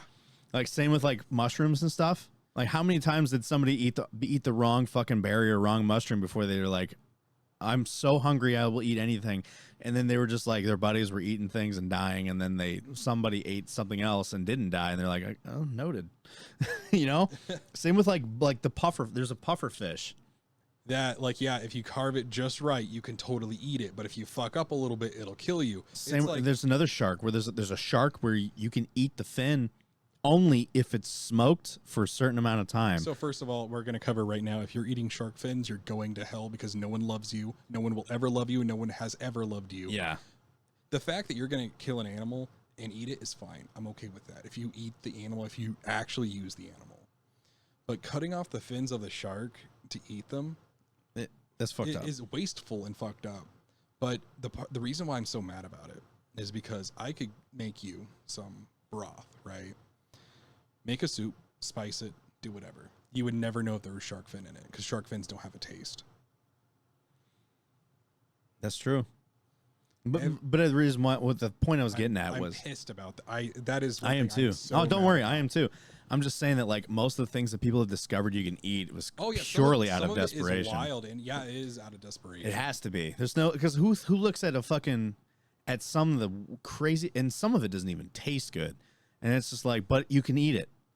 And like the only reason why people have figured out you can eat it is because somebody was desperate enough to fucking eat it. Or it's like sea urchins. You know, the things that are just balls of spikes. Yeah. Like that's all they are. It literally looking at it's like, don't eat me. And yeah, then and someone's like, I have to or I'll die. Yeah, exactly. So I was like, listen, man, I'm out of options. Like, it's just insane. Like, there's some things that totally make sense. Like, oh, you see other animals hunt down animals, so you're hungry, you're going to hunt down an animal. Right, cool. That makes sense. Mm-hmm. But yeah, something like a sea urchin or like a clam. Who the fuck looked at a closed clamshell and thought, yeah, I'm willing to see if I can eat this. I'm willing to bet it was somebody that was stranded somewhere very remote where there was no way to grow food, no food source anywhere, and that was the fucking first thing they saw. And when he got back, he kept eating them, and everyone's like, "What are you doing? You can eat these." Did you know you could eat this fucking spike ball if you stab it with a spear and then you delicately cut it apart? You can eat this ball of fucking spikes. Like 8-foot long needles and shit. And I was just like, it's just insane. Yeah. And then same with like crustaceans and stuff. It's like he's a shellfish. Because you know, at some point, someone tried to eat it and fucked it up and just realized that it was hard and said, fuck that. Or got super sick and died. Or died, yeah. Or it got like pinched or something. They said, yeah, fuck that. I'm not eating it. It's like, how did they figure out that the crab leg is the only really part of the crab that you should eat? Yeah, I don't know. Or like trial and error, bro. Or like also too, I want to figure out who the fuck realized that you can eat snails and said, yeah, I'm cool with that. Like I said, someone was starving. Most of these fucking things that people consider delicacies are definitely like the origin of why you were eating them now is because someone was fucking desperate and hungry enough to just if fuck it, if I don't do it, I'm gonna die anyway. And if I get sick and die off of it, then good, and that means my suffering is over. Right. And if I survive, great. Then I could keep doing this until I'm found. Exactly. Like it's just there's some wild shit. Even stuff with like medicine is fucking insane. So there was a thing that piss on my feet to get the athlete's foot off. I'm willing to try anything. Just pee on me. That's fucking. It sounds like. Well, who thought of pissing on the jellyfish thing? Someone that we don't have. That doesn't work. Well, someone fucking came up with it. No, that doesn't work. I never said it did, but I'm sure somebody was just like, "Hey, my sting doesn't hurt that much anymore after you peed on me." Oh Jesus. That just might have been like an R. Kelly wannabe who, you know, had a jellyfish. You know what does work? Pissing on your athlete's foot. I don't want to know that. I'm not even lying, dude. If you have athlete's foot and you're in the shower, you piss on your feet and it helps. It really does. Don't know why, but it does. It might be a placebo effect. I don't know. I think it's a placebo effect because I don't know about that. But yeah, like for like medical procedures, there's these ones where like people, what they'll do is for like brain surgery to relieve the pressure. They can drill, sure, you can just drill a hole, like relieve some of the pressure, but you can actually cut out a portion of the skull and to keep from having to give people prosthetics for the skull, because that's a hard one, you know what I mean? What they do is they just cut out that bit of your skull and they'll place it in your stomach. Not in your stomach, like with the acid. To keep blood flow. But they'll place it in the abdomen. Someone along the line found out that if you cut out a fucking disc out of the fucking skull, to like either relieve pressure, to help with infection, whatever you're doing, right? And then you put it in the adipose tissue in the fucking abdominal wall, your body keeps that bone alive. And then later on, when you're ready for it, you know, obviously medically, when you're ready to put that back on, they can then make an incision, get the skull bone out of your fucking abdomen, and then put it back, and then obviously cast it up. You go through another healing process, and your body will reattach the fucking bone. I've heard of something like this being done. Fucking insane. Because it's like, does it make sense in terms of like, now that I have all that scientific understanding of what's going on? Yeah, you know, sure, it makes total sense. But who started this? But it's like, but if you were to tell anybody, even smart people, like, you know, 100 years ago, hey, you know, if I cut this out of your head, one, you won't die immediately, but two, I can put it in your body and your body will keep it alive and we can put it back on when we're ready. Who the fuck thought of that? Burn the witch! Like, seriously, though, it's because it's like, that means that we had someone who was doing a procedure. Maybe this was a life-altering, long shot, fucking last chance to keep you alive kind of deal. And the guy said, yeah, fuck it, try it. He said, okay, cool, we're going to take this bit out of here. And then someone along the line, after doing that with multiple put that patients, in the stomach. They just said, fuck it. Sliced open the abdomen and just said, whoop, keep that shit warm. Like, it's just, what the fuck? Like, who would have thought of that? I don't know. Like, it's just, I've seen similar things happen with people who have, like, reattached parts of their hand or something. Yeah. And their hand gets stitched to their fucking, their side. Yeah. They'll make an incision and they'll, like, put it in the body and then stitch the hand closed under that skin so you can't, like, move it. And then eventually when they're ready, they'll just say, okay, cool. I know, don't you fucking say it, Brock. What? Anyway, nothing. I thought you were going to say, get closer to the microphone. I understand, but I'm talking. Oh, I was listening to you. Oh, and like, you know, they like just like sew it to like your side or like, you know, sometimes the upper leg. And they just say, okay, cool. We're going to leave that shit in there till it's done cooking. And then eventually they take it out and you got like, you know, more ability to use your hand. I was like, that's insane. Who's like, yeah, just do it. It's fine. More importantly, who was the nurse or other people working on this guy who said, yeah, fuck it. Let's just go with it. Just go roll with it. Let's go. Like I said, things that we do now as practice or as like a delicacy, we're all origins out of desperation to make something out of nothing. Oh, definitely. It's like the same thing with like penicillin. Oh yeah, someone took some fucking moss or some shit. It was mold. Mold. That's what it was. So he put in an experiment, and I know a lot of people do know this now, but like he took an experiment, you know, with bacteria, just normal stuff, accidentally left it out, right, and didn't clean it, didn't disinfect it. Mold grew on it, and he realized that the mold killed the bacteria, and said, "Fuck it, we can give this to people." Like eventually, it ramped up to we can give this to people to kill their bacteria that's hurting them.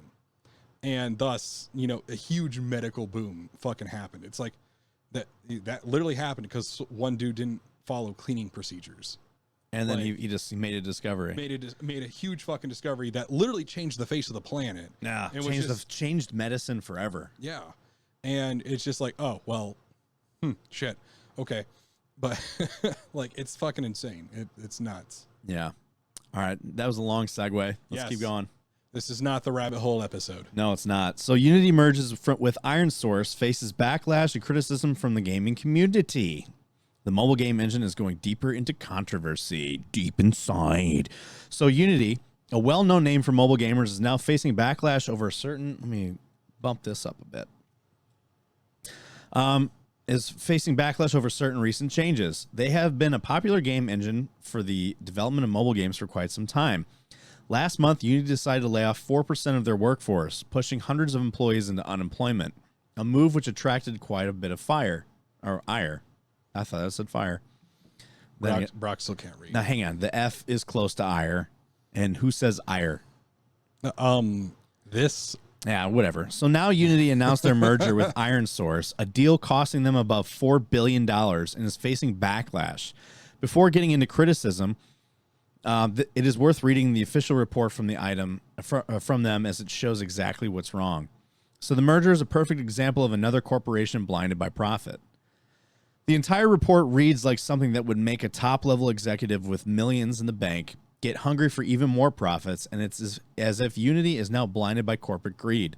When introducing ironSource, they said, if you don't know ironSource, bring a proven record of helping creators focus on what creators do best, bringing great apps and user experiences to life, while enabling business expansion in the app economy. So here's some tweets. Unity lays off hundreds of people with a multi-billion-dollar merger with a known malware spreader. So it doesn't sound bad to the fact that ironSource has been openly called out for creating malware came to the surface. InstallCore, one of their projects, is listed as an official threat to your PC, while PC Gamer also reported that they created fake installers. So let's see. Unity is merging with a company best known for its malware delivery system, so popular that it has its own entries in VirusTotal, was blacklisted on Windows and Microsoft, and was used to spread fake Flash installers through Equifax site. What? You missed that part. What? What do you mean? What? Oh, yeah, fuck you.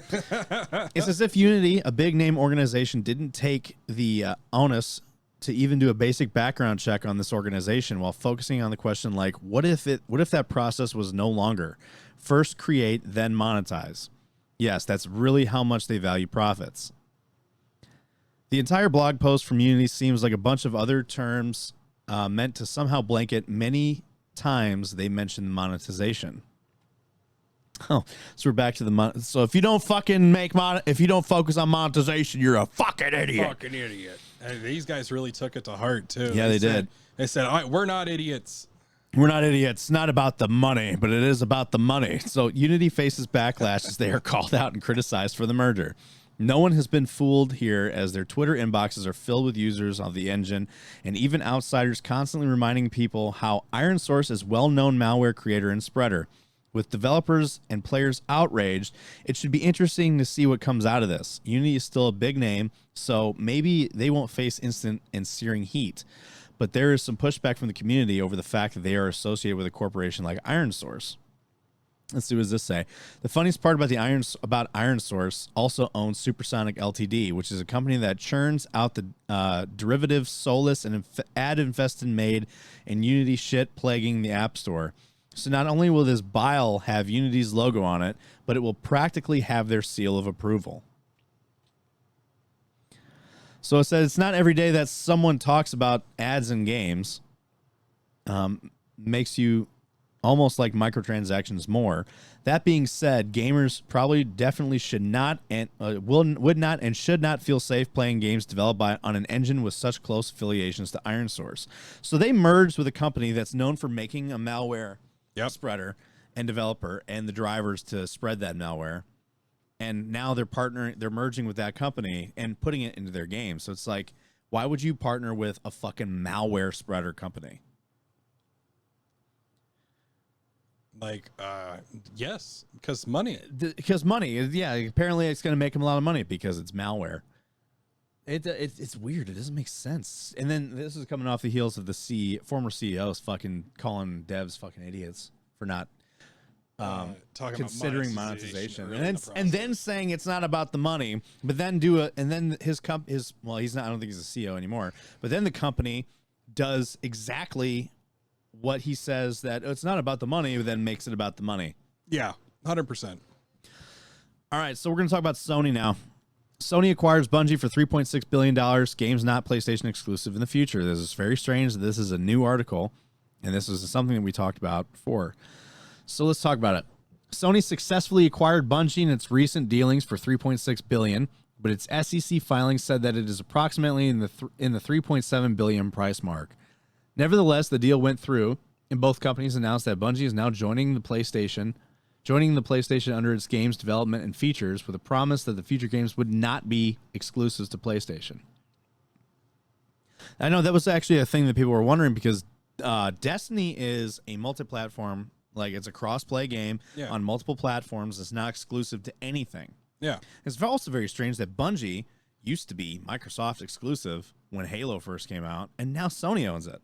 Yeah. And we did a big flip-flop here. Yeah, definitely. And now Microsoft owns the Crash Bandicoot series. Yeah, which is so fucking weird. Like, we just did a fucking like Pokemon trade here. Yeah, 100%. All right, so the PlayStation's recent announcement via Twitter made the news official, and that it is as Bungie is joining the company for its games development and entirety of its gaming studio. So now Bungie is joining the company, and as well as all of their development. So that means that the Destiny franchise is coming to PlayStation, and it's one of the most prominent games on the PS5 amongst the public. What do you mean it's coming to PlayStation? It's been there. Okay. I don't get that. Destiny's coming to PlayStation. Destiny's always been on PlayStation. What do you mean? The official acquisition price said that the company sold its entirety for $3.6 billion, but the SEC filing regarding the deal said last week. Oh, we already said this. So Bungie games would not be PlayStation exclusives.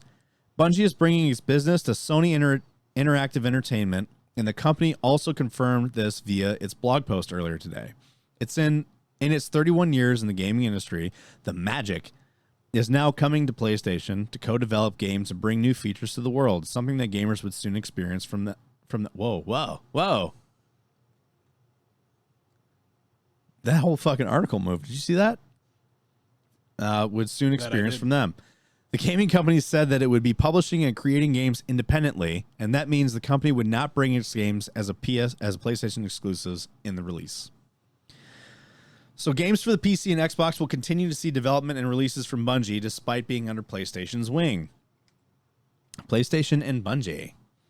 PlayStation is one of the most prominent video game companies in the world, and it's famous for bringing the gaming console that brought the world endless entertainment hours and features to enjoy. Sony's PlayStation 5 is the latest gaming console in the market and hardest to get, and will turn 2 years old in November this year, with its sales significantly dropping in Japan.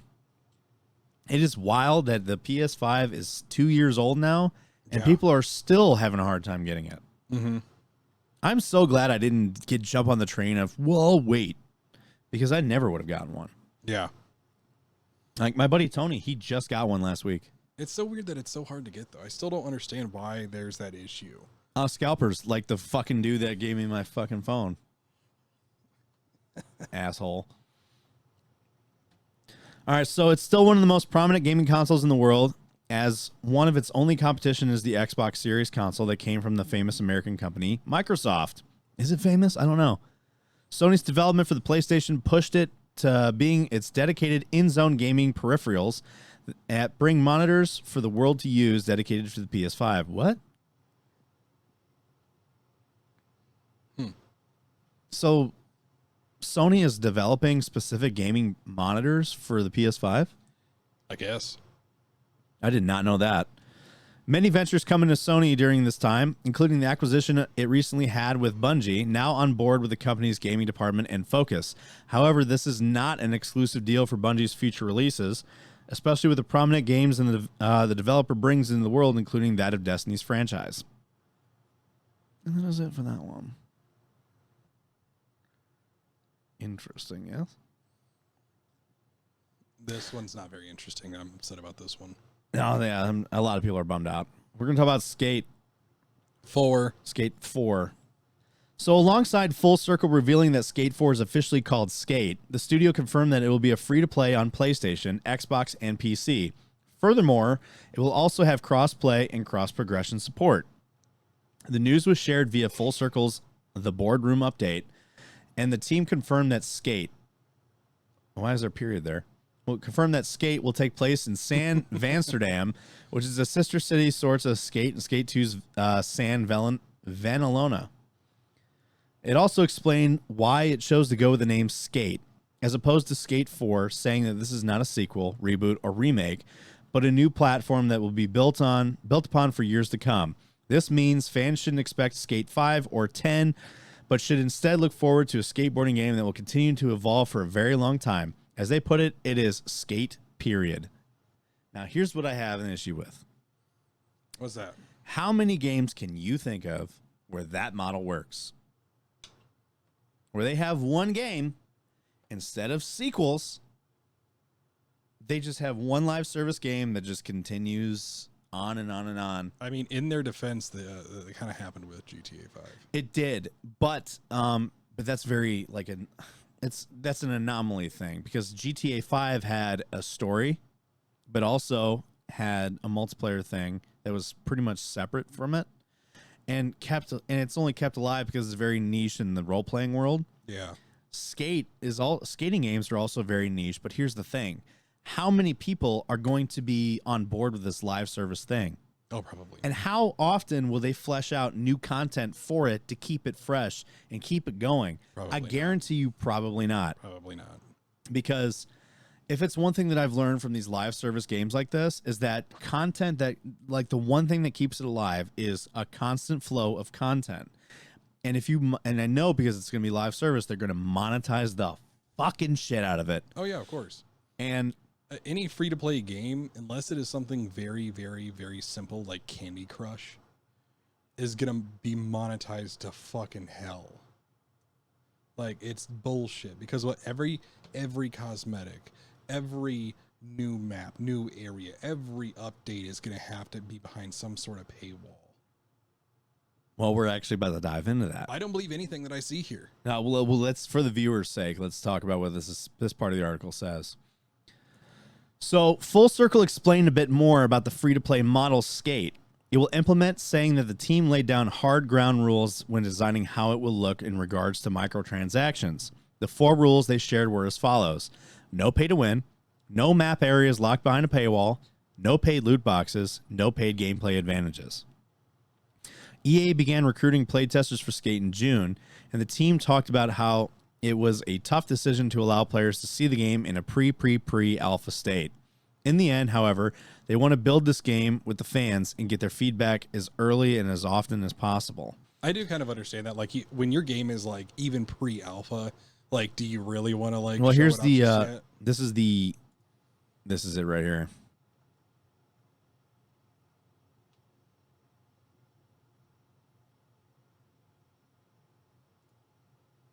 What happened? See, this is why I said I didn't believe any of it. All right. At Universal Orlando, Oh, my we're God. testing the limits of vacation thrills. Sorry, homie. Universal Orlando, we're testing the limits of vacation thrills. My B-dog. God damn. What the fuck is happening? Why do I hear like 10 things?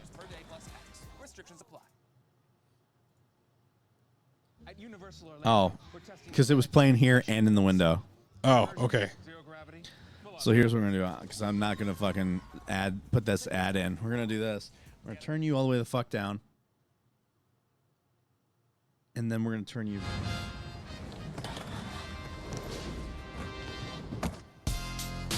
We're here. We made it. I made it. I cannot believe it. All right, so this is a long video, but we're gonna skip ahead because I want to see it. Back to and discover new things. Remake and remaster. Fresh new idea. Lally come back. Off of that, you decide to DLC integrate.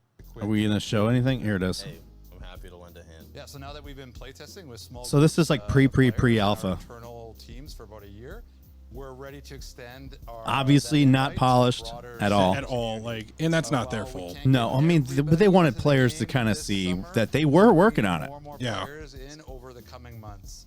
So please head on over to the skate web Presenting like because there you should. And soon a bunch of other players joined in, started building on top of it, took photos and shared it, and was super fun to watch. This kind of information, just by seeing you play the game, allows us to introduce experiences that are fun. All right, so you know what I think they were doing here? I think they were trying to to reassure goodwill to the player base. Here, we're going to show you an extremely early build of this game right now to give you a base that, like, whatever you get at release, there's no excuses to say that, like, oh, this is like you know how like they did with Battlefield, this is an early build of the game, when it absolutely was not. They're showing the player base right now, this is the early build of this game, to say, like, okay, now we know where you're at right now, and now we'll know when the game releases how much time you had in between then and now.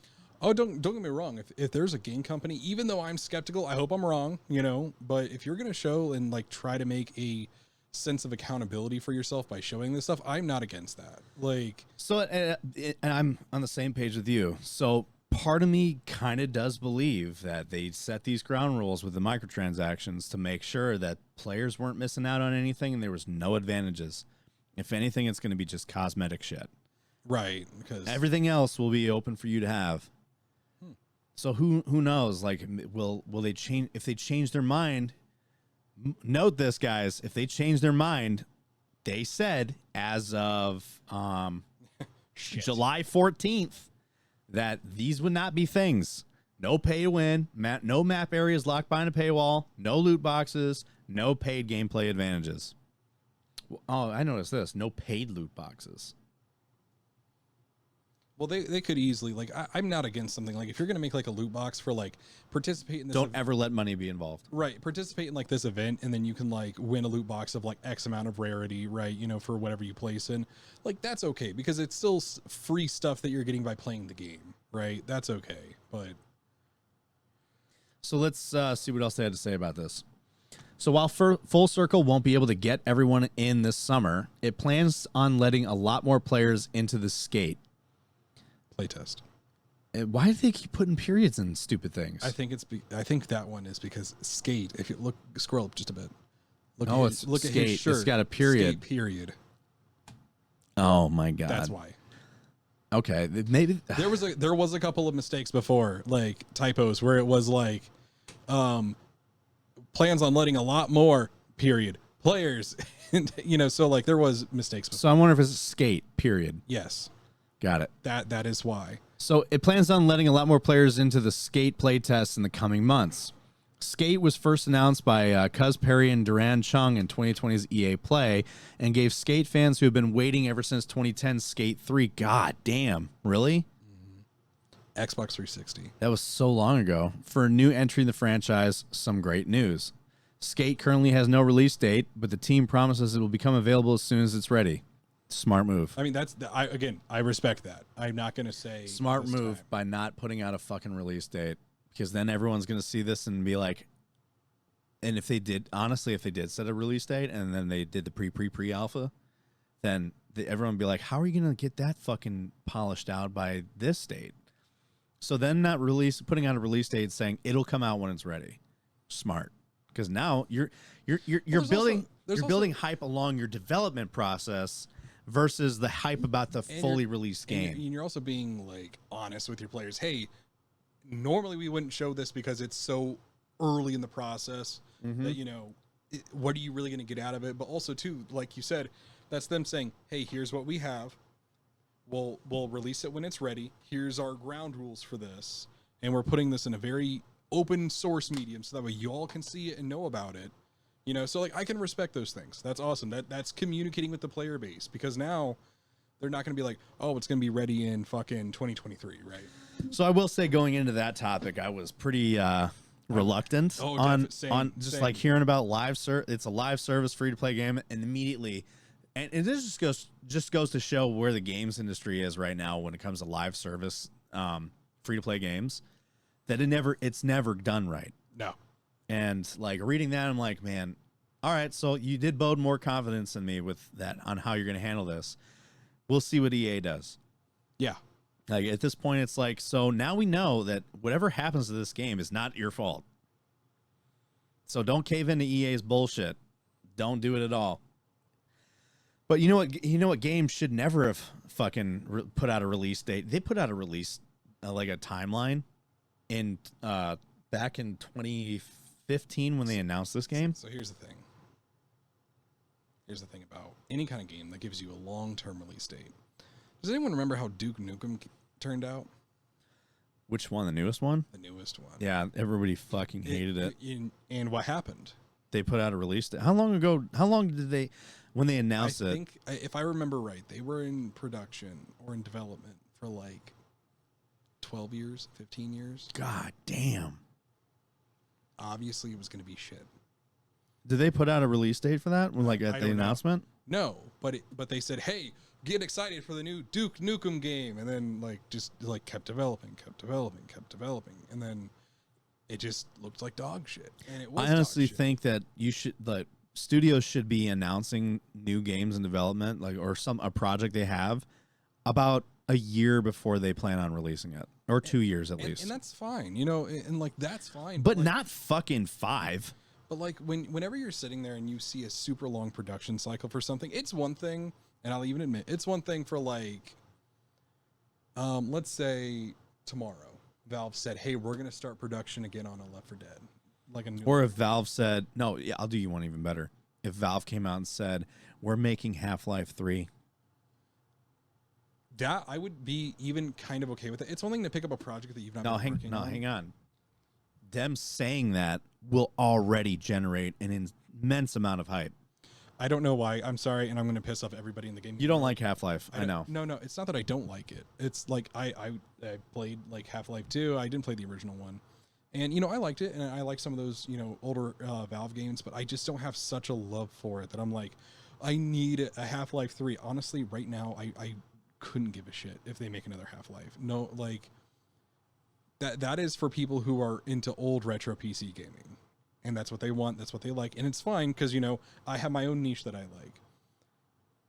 I don't know if it would generate the amount of profit that they would want at this point. No one would trust them to do it because Valve has not been making games for like the last 10 years. No, they've been selling them. Kinda. Steam. Mm-hmm. They've been selling games. They've also just been like, I wouldn't be surprised if someone broke into Valve's offices one day and just said, "Holy shit, they're not making anything." Like, yeah, like, We know. we know. We can tell. Like, they're not even set up to be like a game developer anymore. Like, I don't know. It's just because, you know, it's bad when when Turtle Rock, you know, original creators of Left 4 Dead, said, "Cool, Valve, we're leaving because you're not making games." They said that, huh? Why do you think they broke away from Valve and made Back 4 Blood? Yeah, It's because they wanted to make a game because they were involved in the Left 4 Dead games. They sold the rights for Left 4 Dead to Valve and then partnered with them to make it. But like, they said, "Cool, we're out of here," because Valve hasn't been doing anything. Valve hasn't done anything like for a long time. That's the problem with those kinds of games that Valve makes is like they're very few and far between, and there's like literally like 3 titles, maybe 1. There's not even 3 titles. There's the joke that Valve can't count to 3 Oh, that's true. because, you know, they made Left 4 Dead 1, Left 4 Dead 2. And then Back 4 Blood. No, they didn't make Back 4 Blood. Turtle Rock did that. Oh yeah, you're right. Turtle Rock made Back 4 Blood. And then they made Half-Life 1, Half-Life 2. And then Half-Life Alyx. Half-Life Alyx, which is people are like, that's a 3rd installment. It does not fucking count. It's not Half-Life 3. There's no 3 behind Well, it. there's also no Half-Life 3, but also 2. I mean, Valve is a piece of shit for what they did for that. Fuck them. What? Fuck everyone in that process. What, for Alyx? Yeah. Why? The reason why I say that, so they made a game, a VR game, as part of their Half-Life series that everybody and their fucking mom wanted to play, right? And we just talked about how a lot of people do love it. Then you said it's going to be on VR. So now, to play your fucking game, you expect most people, during a time when not everyone has VR, To get VR platforms? so now I need to buy a $300 VR headset and your fucking game to play this. Go fuck yourself. It'd have been a little different if they said, "Hey, here's Half-Life Alyx. VR compatible. Here's a VR compatible edition or a normal edition." Total respect for that. If they did that, I would have been fine. But they made a VR fucking game to their fucking beloved series, like fucking cunts. So you're saying because they gate kept it around VR only. Yeah. Well, because it's like, I understand that Valve is really interested a lot more in making technological advances in games than they are just about making straight up games, which I can respect. That's not a bad thing. But you have to understand the context behind, hey, we want a game for this, right? This series, Left 4 Dead. Could you imagine if they made the next Left 4 Dead only VR? No one would play it. It's not just that. Even if a lot of people played it. Oh yeah, hey, sorry, Brock. You know, it looks like you don't have a VR headset. Go fuck yourself. Or you want to play my game? Go spend another $300 and then pay the $50, $60 price tag. Also, with Half-Life Alyx, it was a very specific VR headset you had to get. Was it really? It was. I want to say, you couldn't just play with an Oculus. Really? You could, but it wasn't as good. It wasn't optimized for it. It wasn't optimized for it. Let me double check this. And the reason why I'm so mad about that is because that is a disgusting fucking disgusting fucking business practice. That's awful. You decided to put your beloved game series behind not just a paywall, which is fine because obviously you need to make money off your products. I'm not mad about that. So Half-Life Alyx is a virtual reality game that supports all Steam VR compatible VR headsets, which include the Valve Index. Okay, so That's what people were saying. When it came to it, if I remember this pretty well, the Valve Index was the best VR headset for that game, but it was compatible with all of them. Okay. However, the Valve Index VR set, which was the one that was like, it had like the integrations for like all the fingers. Yeah. And it was like the best VR headset that you could get for that game. It was like more optimized for that. It worked for all of them. It really did. But like, so I was wrong about it being specific, but it was more optimized for one over the other. That's still a horrible fucking business practice, though. Hey, you need to get a VR headset. Know that, yes, VR is getting somewhat more popular, but it's still not mainstream. That's not what most people are gaming on. No, it's not. You know what I mean? Like, fuck, dude. Are you fucking serious? You put it behind a 300. I really want to get a fucking VR though. It is nice. It is fun. You know what I want to get? I want to get a VR fucking. I want to get like the best VR I can get, and then play fucking. What is it? Ace Combat. The new Ace Combat. I heard that Ace Combat in a VR is fucking awesome. So there's Ace Combat. There was After the Fall, which is really good. There's that Walking Dead game. There's a Star Wars one too. Really? Yeah, Nice. there's where you can pilot like different fighters. Sorry. Vader Immortal. Yeah. No, the one I was thinking of was it was one by EA. It was Star Wars Squadrons. Oh, okay. And it was VR compatible, where basically you're in it was a flight simulator, Huh. but it was like a combat flight. It was like Ace Combat, but Star Wars. Oh, okay. So it was like you were in an X-wing and you had all the components and stuff that you can fuck with, and you can fly and look around and shit. And it was like you were a pilot in an X-wing. That's kind of cool. But And even better, get this. EA did it right. It was a free-to-play game with zero microtransactions at all. I'm so proud of them. It's like they're actually trying to change. I know it was crazy because it was a game that you didn't have to have VR to play, but it was better if you played on VR. And something like that, that's okay though. Like I could take that. But they didn't do that with Half-Life. And they didn't do that with Half-Life because, like I said, if they made Half-Life Alyx and said, "Hey, here's a VR edition, and here's a normal edition," I didn't understand that. Shut up, Bixby. I said Valve sucks. Anyway, dude, this Bixby thing is nuts because it knows what it fucking listens all the time, dude. Yeah. But no, it's just that was my hate on it is that Valve is starting to get into some bad business practices, and they're not even really developing games anymore. And that's why Half-Life Alyx does not fucking count. No, it does not. Hang on, I got a weather alert. I'm trying to look at it, but for some reason my weather app isn't working.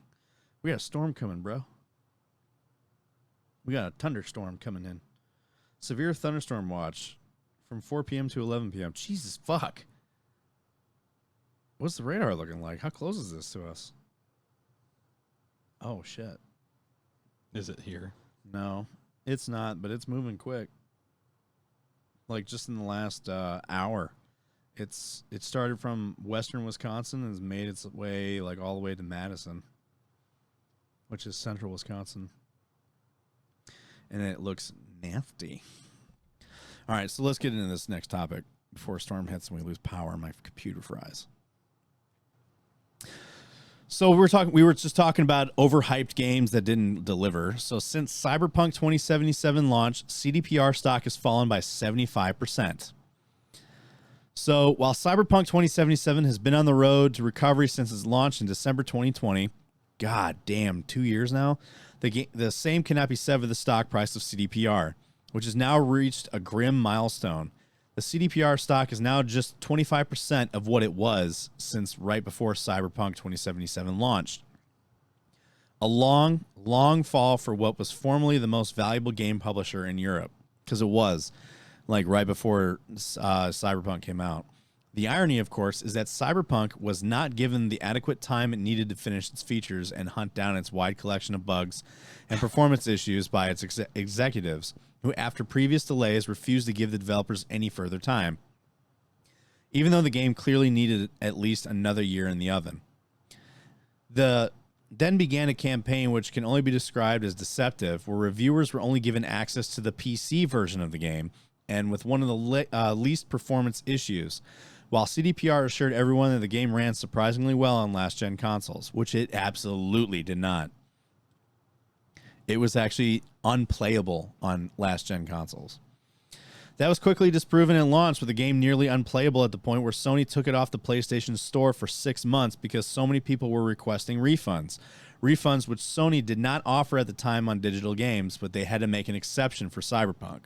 That's how bad that was. At least they caved and were doing it. Like, well, you know a game is bad when fucking Sony is like, you know what? We're going to have to do this. We're just taking it off the fucking like market. We'll give the refunds for and they this took game. it off for fucking 6 months. It was off the market. And I want to say it was off the market for 6 months until it became playable, somewhat playable.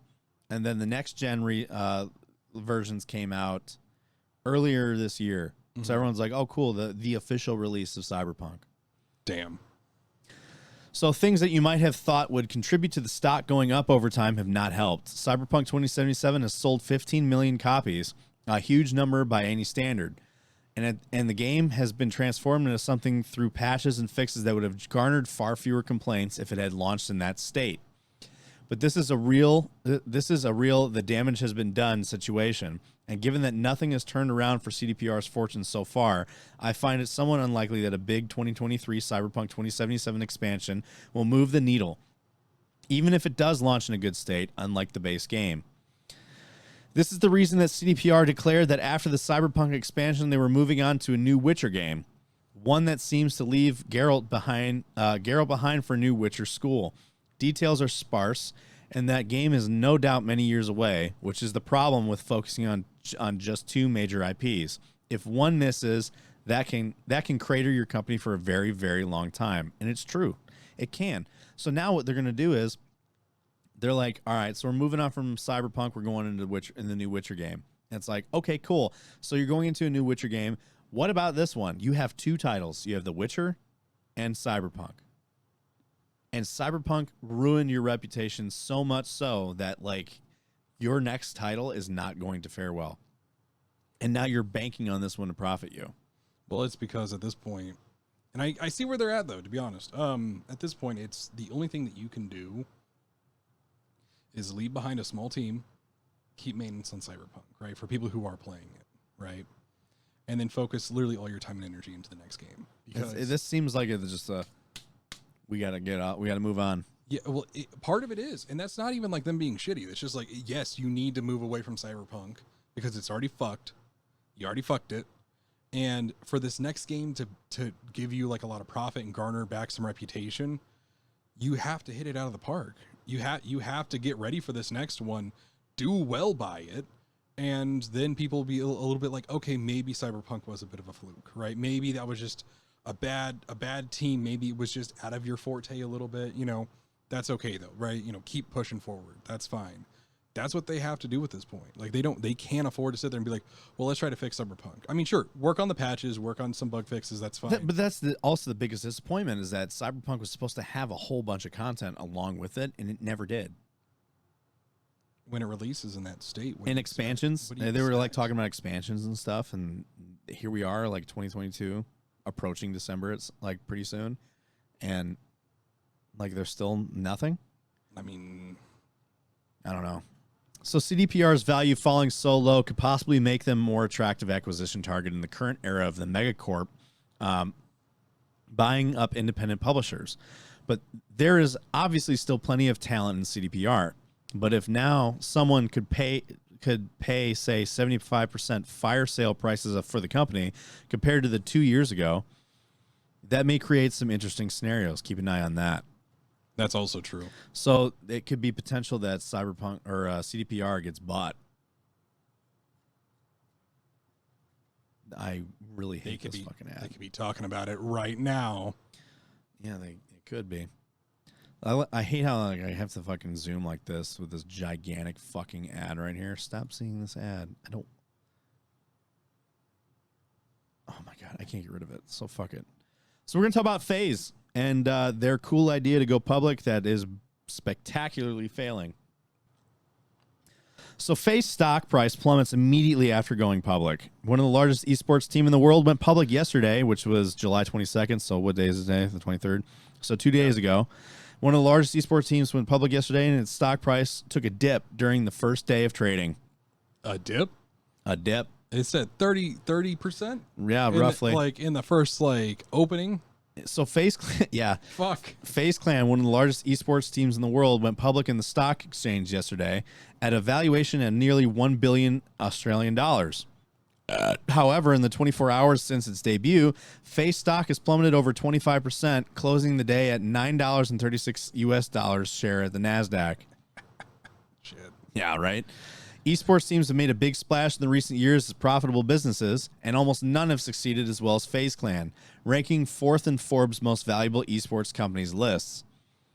The competitive esports professional and social media influencer business was acquired back in October for its stunning 1.5 billion Australian dollars, and since the values dropped just over 1 billion Australian dollars. So it dropped 500 million. Shit.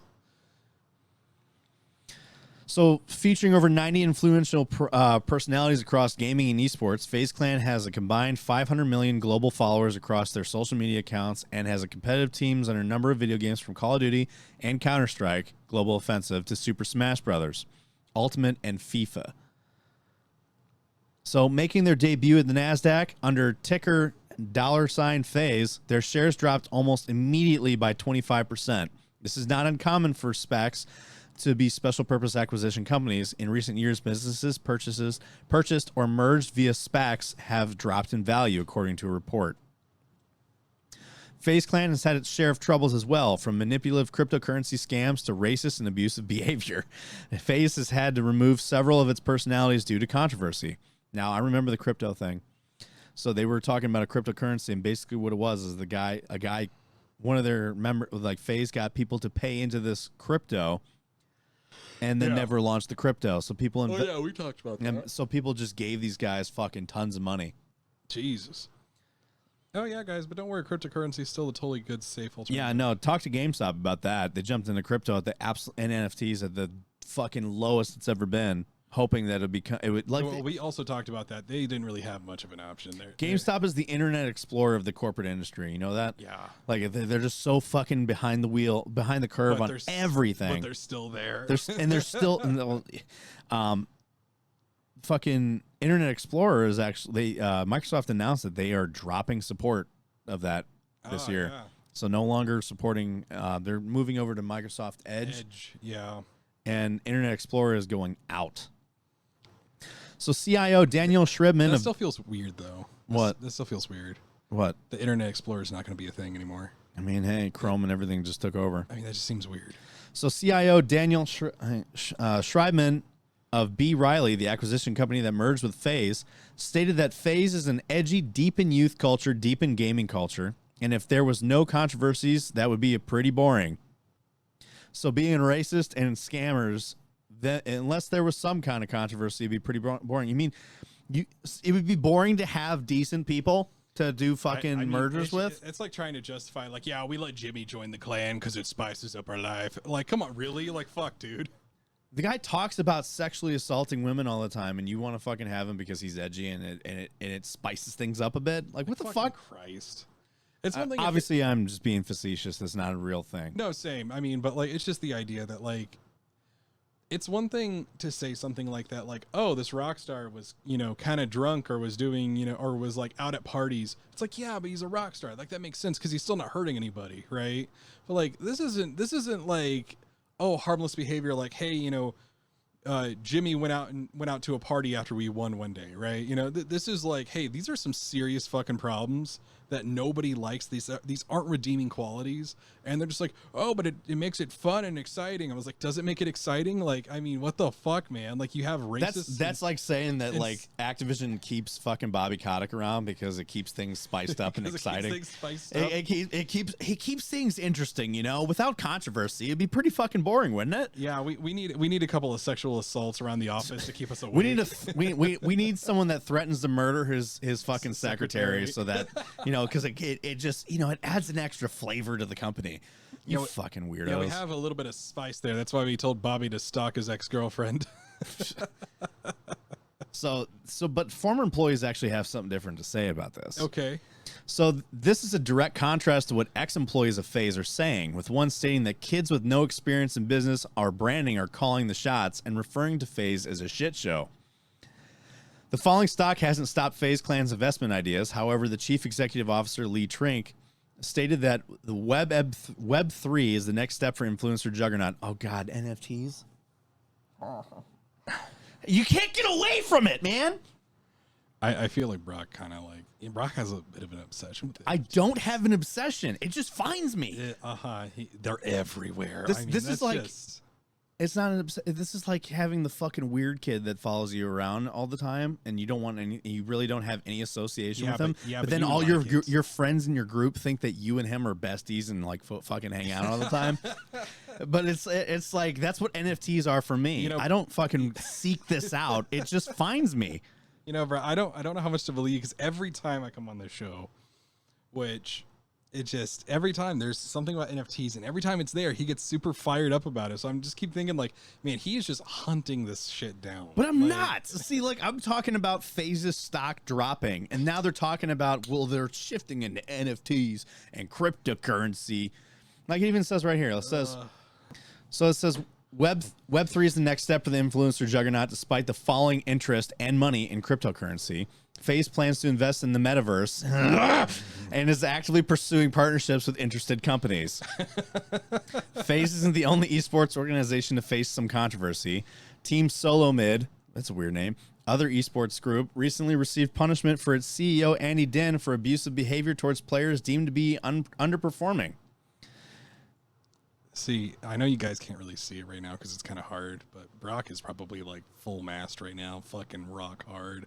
After all that, I am leaking at how hard I am right now. Like I have got fucking pre-cum dipping out of me because I am so fucking hard because we're talking about NFTs again. Yeah, he gets so worked up. Like as soon as you said with the metaverse, I was like, man, did he just get off? You fucking come right but there. It's the same fucking buzzwords that you always see. They got Web3, crypto, and metaverse, and like those all those fucking buzzwords they keep using, and I'm actually kind of curious about this Team Solo Mid. Like, what was his abusive behavior towards underperforming teams? If this will ever load. Andy Din of esports team Solo Mid has been fined and put on probation for bullying players and staff. All right. Let's read this. Now we're going down a gaming rabbit hole. Let's see it. Why did that happen? So after a lengthy investigation, the League of Legends, LCS, and North American Professional League, owned and operated by developers Riot, has punished one of the premier team leaders. Andy Din, also known by the handle of Reginald, is on a 2-year probation and has been fined $75,000 for a pattern of practice of disparaging and bullying behavior towards members of his team, TSM. The team will also have an independent monitor assigned to check the well-being of TSM, Team Solo Mid, League of Legends players. It's a culmination of investigation that began in November of 2021 after a player made public accusations against Din for his behavior. He looks like an asshole. I mean, he does look like an asshole. I guess I'm actually kind of like proud of how like healthy he looks for someone who's a professional gamer. I mean, most of them like do. I mean, did you see the fucking FaZe Clan right there in that photo? No. Yeah, look at this photo. Let me go back one. Maybe it's just me having those preconceived notions of that all gamers are fat and lazy. Yeah. Look at I'm you being very impressed with that. Like, I mean, look at all these guys. These guys look like normal fucking good for you guys. Not a single fat guy here. Except for that like one dude who looks like he's 12. What, him? Yeah, that just looks like puberty just didn't do you enough. No, but everybody else, I mean, they all look, they all, you know what they all look like? They all look like those fucking dudes that were like, on God, sheesh, this shit's mid. Like, they look like the fucking standard fuck boys that you see in like the parties. This is like the kind of guys that you don't ever leave your girlfriend around alone because she'll get fucking assaulted. Not because you think they'll steal your girl, but probably because they'll fucking put something in her drink when you're not looking. They all kind of look like this guy right here. This dude right here, he looks like a fucking douche nozzle. He might be a nice guy. I could be wrong.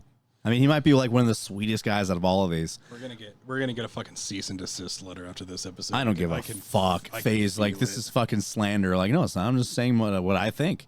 And I even said you probably aren't. You're probably a really nice guy, and I could be wrong. Prove me wrong. I still feel like we're gonna get a cease and desist letter. This guy. I mean, this dude looks like the only probably cool dude of all of them. I'm not gonna lie. It's more than just his beard, but he's just the beard. It's the beard, and like he doesn't have the fuckboy look like this dude does. This dude looks like he fucking is a SoundCloud rapper, and you see him at gas stations like handing out CDs. Christ. Listen to my new album, bro. This guy seems like he's pretty nice too. I mean, he's wearing his hat not like a retard. This guy looks like the dude from the football team that girls wanted to fuck and everybody hated, but he was probably but he did nothing. It was probably off of kicker. He was probably the kicker, and like everybody like everybody didn't like him for the wrong reasons, and he actually never did anything wrong. This dude, I don't know how to explain him. He's just like happy to be here. I don't know. There's a couple of guys like I don't know, like you get this kid, he's like, I just want to be part of the fucking photo. Just let me in. And then this guy's Christ. like, and this dude just, his demeanor just screams, I have more money than you, and I know, and you all know it. But yeah, I mean, not a bunch of, it's just this is exactly what you would think FaZe Clan looks like. And this dude just thinks, just by looking at him, he looks like an asshole. And he looks like the kind of guy that will yell at you if you fucking, I told you not to push, use one shot, you fucking idiot. So there were no findings of physical abuse. This is the investigation we're talking about. Okay. So the investigation found that Din was essentially guilty of verbally abusing players and staff for perceived poor performance. You fucking suck, you cunt. There were no findings of physical abuse, threatened or actual, nor anything that amounted to racism, sexism, transphobia, or anything else targeting a protected class. To be completely honest, though, I'm actually kind of impressed by that. Hey, the dude's just a bit of a dick. It's like, oh, he's not racist? Did he say a racial slur? No, he's not racist. Did he threaten to hurt you? No, not at all. He's just kind of a dick. It's like, oh, okay. So we're commending him for being a fucking decent asshole? Right. Like, yeah, exactly. Like, at least I am, I guess, because whenever you hear stories about this, it's always like threats, sexual assault, sexual abuse, physical abuse, or like extreme racism, trying to be like, oh, but it wasn't that bad. It was an accident. I didn't tell him I wanted to burn him at the clan stake. It's just, it slipped out. And they're like, no, it's just like, hey, this dude's kind of an asshole. It's like, oh, I mean, okay. Like, yeah. He wasn't racist, wasn't like, threatening you, just kind of a dick. So in the official ruling, the LCS also notes that TSM's own investigation came to slightly different conclusions. While those two investigations, there's two investigations. They did one themselves, and the LCS also did one. Okay. So while those two investigations were happening in tandem, they did not share resources or results with one another outside of some efficiency in interviewing subjects. And the LCS maintains that they are separate investigations. In addition to the $75,000 fine, which will be denoted to an anti-bullying charity chosen by the league and players, Din will go through extensive executive and sensitivity training. That sounds, actually, I'm starting to feel bad for this guy now. Like, they're gonna, hey, listen, man, you're not nice enough for us, so we're gonna give your thing to an anti-bullying charity, which I don't know what the fuck they do, and I don't know how the fuck they're gonna do that. But like, that sounds like, hey, man, like, this is like one step away. Like there's the straight conversion therapy camp, and there's like the anti-asshole camp that they're trying to send him to, like right fucking next door. It's just like, hey, man, we're gonna fucking brainwash this dude to not be an asshole. When did this exactly happen? Because I'm kind of curious.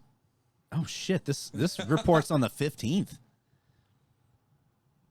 So, all right, so on top of these like sensitivity training, this is some sensitivity training is something that they would send the veteran coworker that fucking is used to yelling at like lower enlisted guys. Yeah. Sends them to training because they were like, I was offended. And it's like, you need to go through sensitivity training. It's like, but he's a fucking idiot.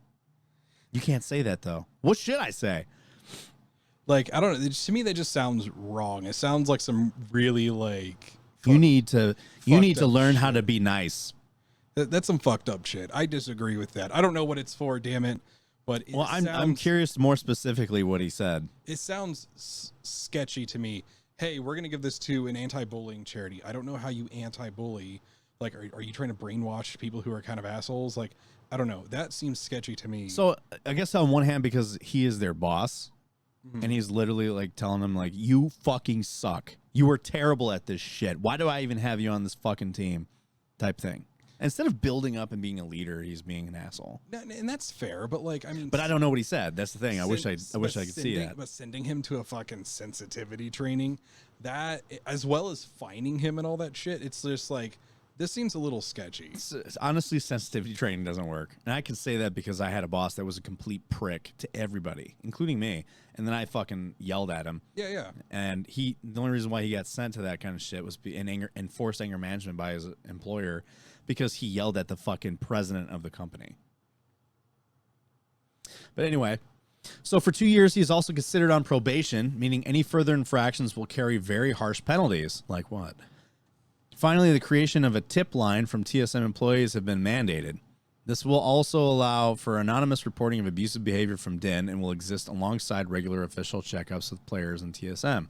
So they have like a fucking anonymous, like, mandatory tip line specifically for him. See, I think that's some bullshit too. If you want to implement something for like make it for everybody. For everybody. Yeah, that'd be fine, but like this seems very targeted. Like I'm not saying that this guy is like innocent or anything, but this seems like, hey, you know, we're going to make him seem like the bad guy. Well, this also says this will exist alongside regular official checkups with players in TSM. So they're going to regularly ask him, how's he doing? So TSM is one of the oldest and most profitable esports organizations, originating with League of Legends in 2009, but now having players across fighting games, various shooters, and nearly a dozen other games. It has a massive fan base, also seemingly fairly profitable, rarer than you would think from an esports team. It is the first ruling of this type for the LCS, and somewhat unlikely that Din is the only team leader or CEO within the league that is guilty of going too hard on players. Similar revelations rocked the Dota 2 scene, a competitor in League of Legends in the MOBA genre in 2016.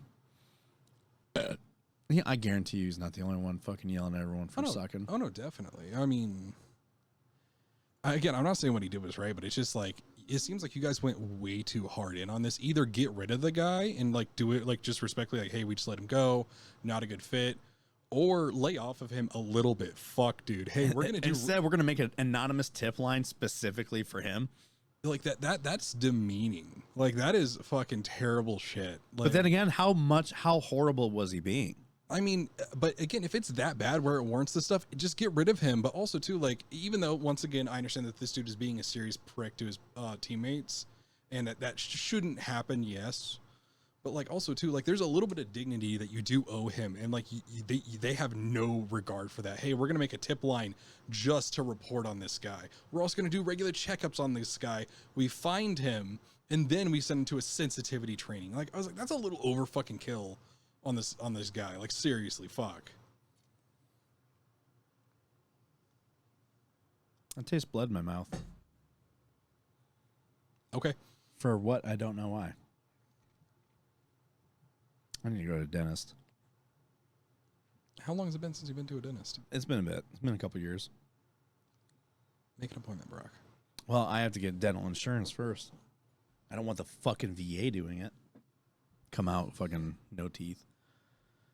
Or fucking, we drilled into your skull and not your molar. Like, why? Did you hear? There's actually a fucking guy at Basic who they were doing like I don't know what they were doing, to be honest. I don't remember the procedure, but like they drilled in and they fucking like hit a nerve in his fucking jaw, like gave him something similar to like Bell's palsy. We had a guy, but it went away in a few days. But they separated him for something they did. They just said, nope, get the fuck out of here. You're separated. Is it because now you can sue for malpractice? Probably.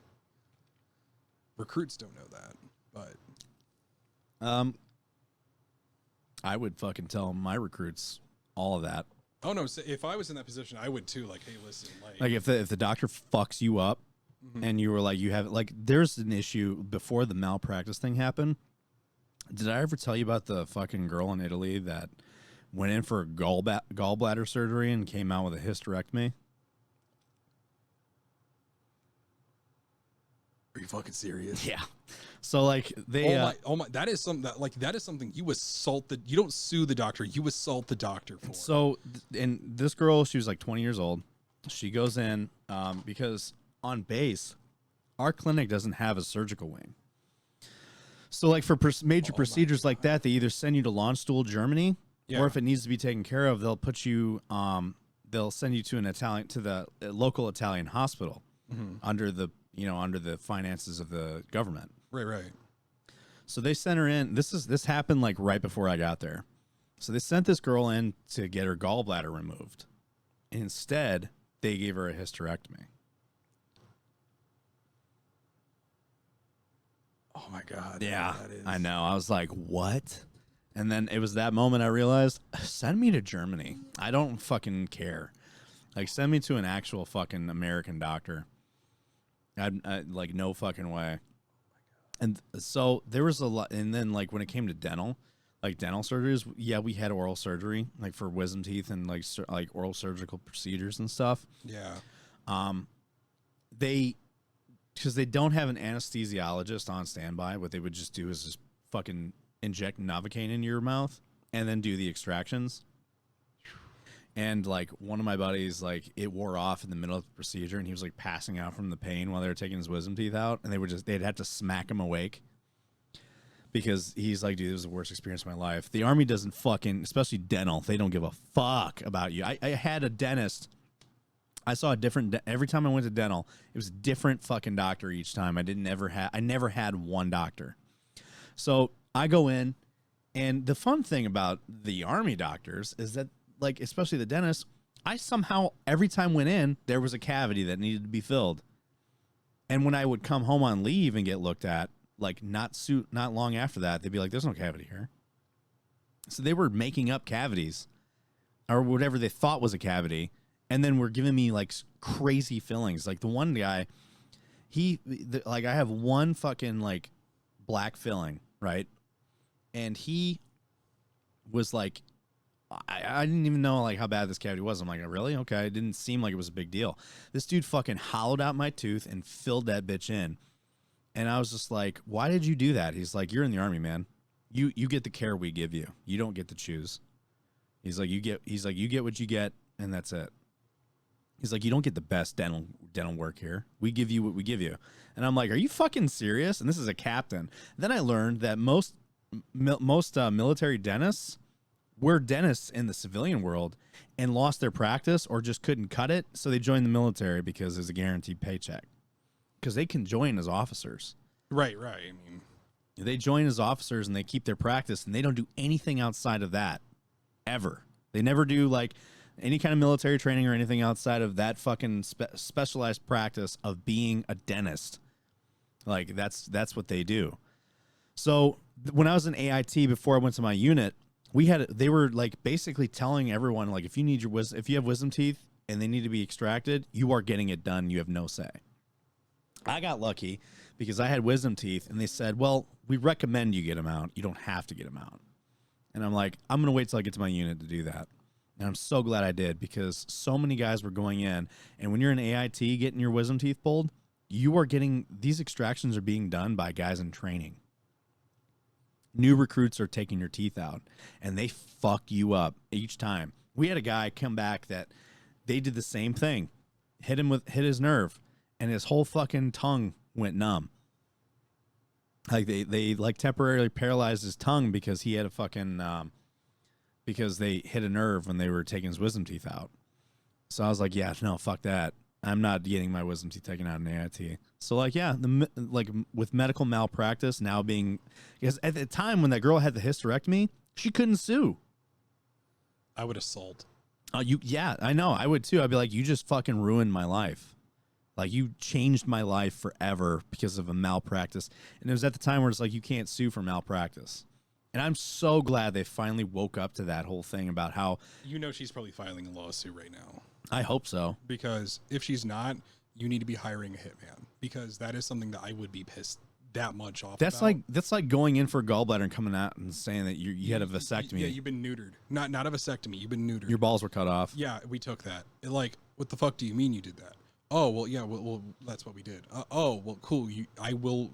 right now murder you and we will call the cops to come pick up what's left of you. Like, I cannot believe that shit. Yeah, it's wild. Fuck. It is fucking wild. Like, Jesus Christ, man. I haven't had anything like that egregious in my medical care or dentistry here, but good Lord. I know.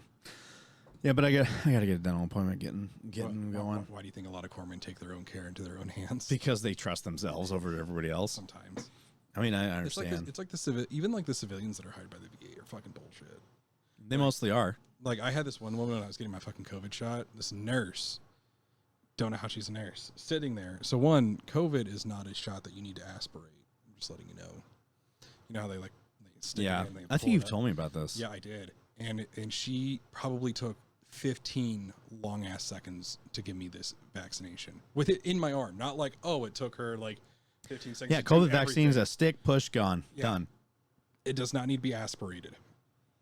And she comes up, sticks it in my arm, sits there, like fucking wiggles the damn thing, is sitting there like slowly trying to aspirate it, and then like slowly pushing it in, and then slowly pulling it out. I'm like, what the fuck? Like, Did I ever tell you about the when I first got into the trades, the nurse that like I was mandated to get a tetanus shot because like everybody that gets hired with that company has to get one because you work around a lot of metals, of course, metal rusts and shit. So they make you get a tetanus shot that so does you don't make- have to go get one. Does make sense.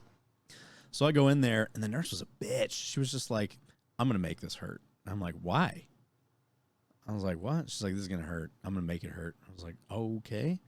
She got in there. She fucking hit. And she's moving around. She's like pushing it and stuff. She's like, "Did that hurt?" And I was like, "No." And it did so bad. But I would have got up. I would have walked out and been like, "You're gonna get a different fucking nurse. Fire her ass." and she's like, "That hurt?" And I was like, "No." She's like, "Really?" And I was like, "Yeah, fine." And then I went home and I was like, "Oh, I'd have been pissed. dude." I felt like Seriously. honestly, it felt like my fucking shoulder was torn. Like I couldn't like for 2 weeks. Like my shoulder was in so much pain. Like, I'd have been pissed. I'd be like, nah, man. I mean, tetanus shots already hurt. I don't care. I would have tried to fuck her up. I walked out of that office, slammed the door. You're gonna get someone fucking else, or we're not doing this today, and it's your fault, not mine. Like, She said it in a way where it was like she was trying to sound like she was kidding, but she fucking but wasn't. you also know too. Like, if someone's like, "Oh, I'm gonna make this hurt," look over there. And then you nothing. And then nothing. It's just like, okay, haha, you're trying to lighten the mood. That's fine. And they that's- do it, that's- and they're just like, and it's that's already a okay. painful shot, and they're like, okay. And that's okay if you're trying to like fuck. Like, hell, I do that with some of my patients. You know, just mess with them like, hey, you know, this one's the worst one. Is it? Well, no, I'm already done with it. It's fine. They're like, oh, okay, thanks, doc, and they fucking like walk off. You know, fucking, you know, with a little bit of a lighter attitude, with some, especially with people who are like scared of shots. mm-hmm. So like, I understand a lot of that stuff. You know. Like, come on, like it's okay to mess around with some of your people, like, but it's another thing if you're like really trying to be a fucking asshole to someone, like, fuck you. I know. I don't know why they do this shit. It's fucking nurses and doctors. It's just so fucking stupid. Well, I don't know, man. Jesus. So, what are your plans for the rest of the weekend? I'm gonna try to recover. Yeah, you sucking hard right now, man. What? You sucking right now What do you mean? from your drunken excursion on base? Oh yeah, no, it sucks. So I didn't get drunk at all. I got high, but I didn't get drunk at all on my trip to On your trip? Tennessee. okay. And it was weird because want to know something funny? I actually got some pretty good sleep the whole time I was there. Minus the first Airbnb. That one was kind of rough, but like I was waking up at like 8 o'clock in the morning every day on my own, thinking I overslept. I'm like, fuck, I overslept, and then nope. So I got some pretty good sleep back there, but now I'm home. I'm like, I can't fucking. I'm sleeping in again. I'm like, God damn it. I mean, at first couple of days of the week were pretty good. I was getting up at about 8 o'clock in the morning every day. Now I'm just like struggling. Yeah, I'm getting kind of nervous. My school's coming up, so I'm gonna. Oh, is it? Yeah, I start August 1st. Fuck yeah, dude. All right, well let's wrap this bad boy up. It's been been a long and good episode. 2.5 hours. Yeah, if I get a text from you saying that you didn't get the recording. No, I've been watching the audio this entire time. We're good. Why do you think I did the fucking audio check before we hit start? Oh, I mean, I bet. Like, I'm just saying, like, I just remember, like, that we did one of those long episodes. And it was fun. It felt good. It was a good, fun episode. I get home, and I get that text from you, like, you're never going to guess what. I was like, oh, what? You know, something stupid. Remember that joke we made about the audio not working? Yeah, the audio didn't work. The audio didn't work. And I'm like, oh, my God. Like, for more than half of our episode has no audio. It's like, fuck, what do we do about that? Nothing. You can't do anything about that. And I found out trying to edit it. And I was like, wait, where's the audio? Oh, no. There's no audio. There's no audio. There's no audio. Like, it fucking reset itself. So I went through and even, like, I'll do it again just to fucking be on the safe side. But, yeah, all the audio's still here on this scene. All the audio's still here in this scene. and all the audio steer in this scene. So we are fucking Gucci, bro. Fantastic. So why don't you get home and fucking recover? I'm gonna eat because I haven't eaten today. I'm gonna try to finish the yard before the rain hits. So Yeah, not a problem, man. well, guys, We'll see it's you been fun. around. Love y'all. Have a good rest of your week, and we'll see you on the next one, guys.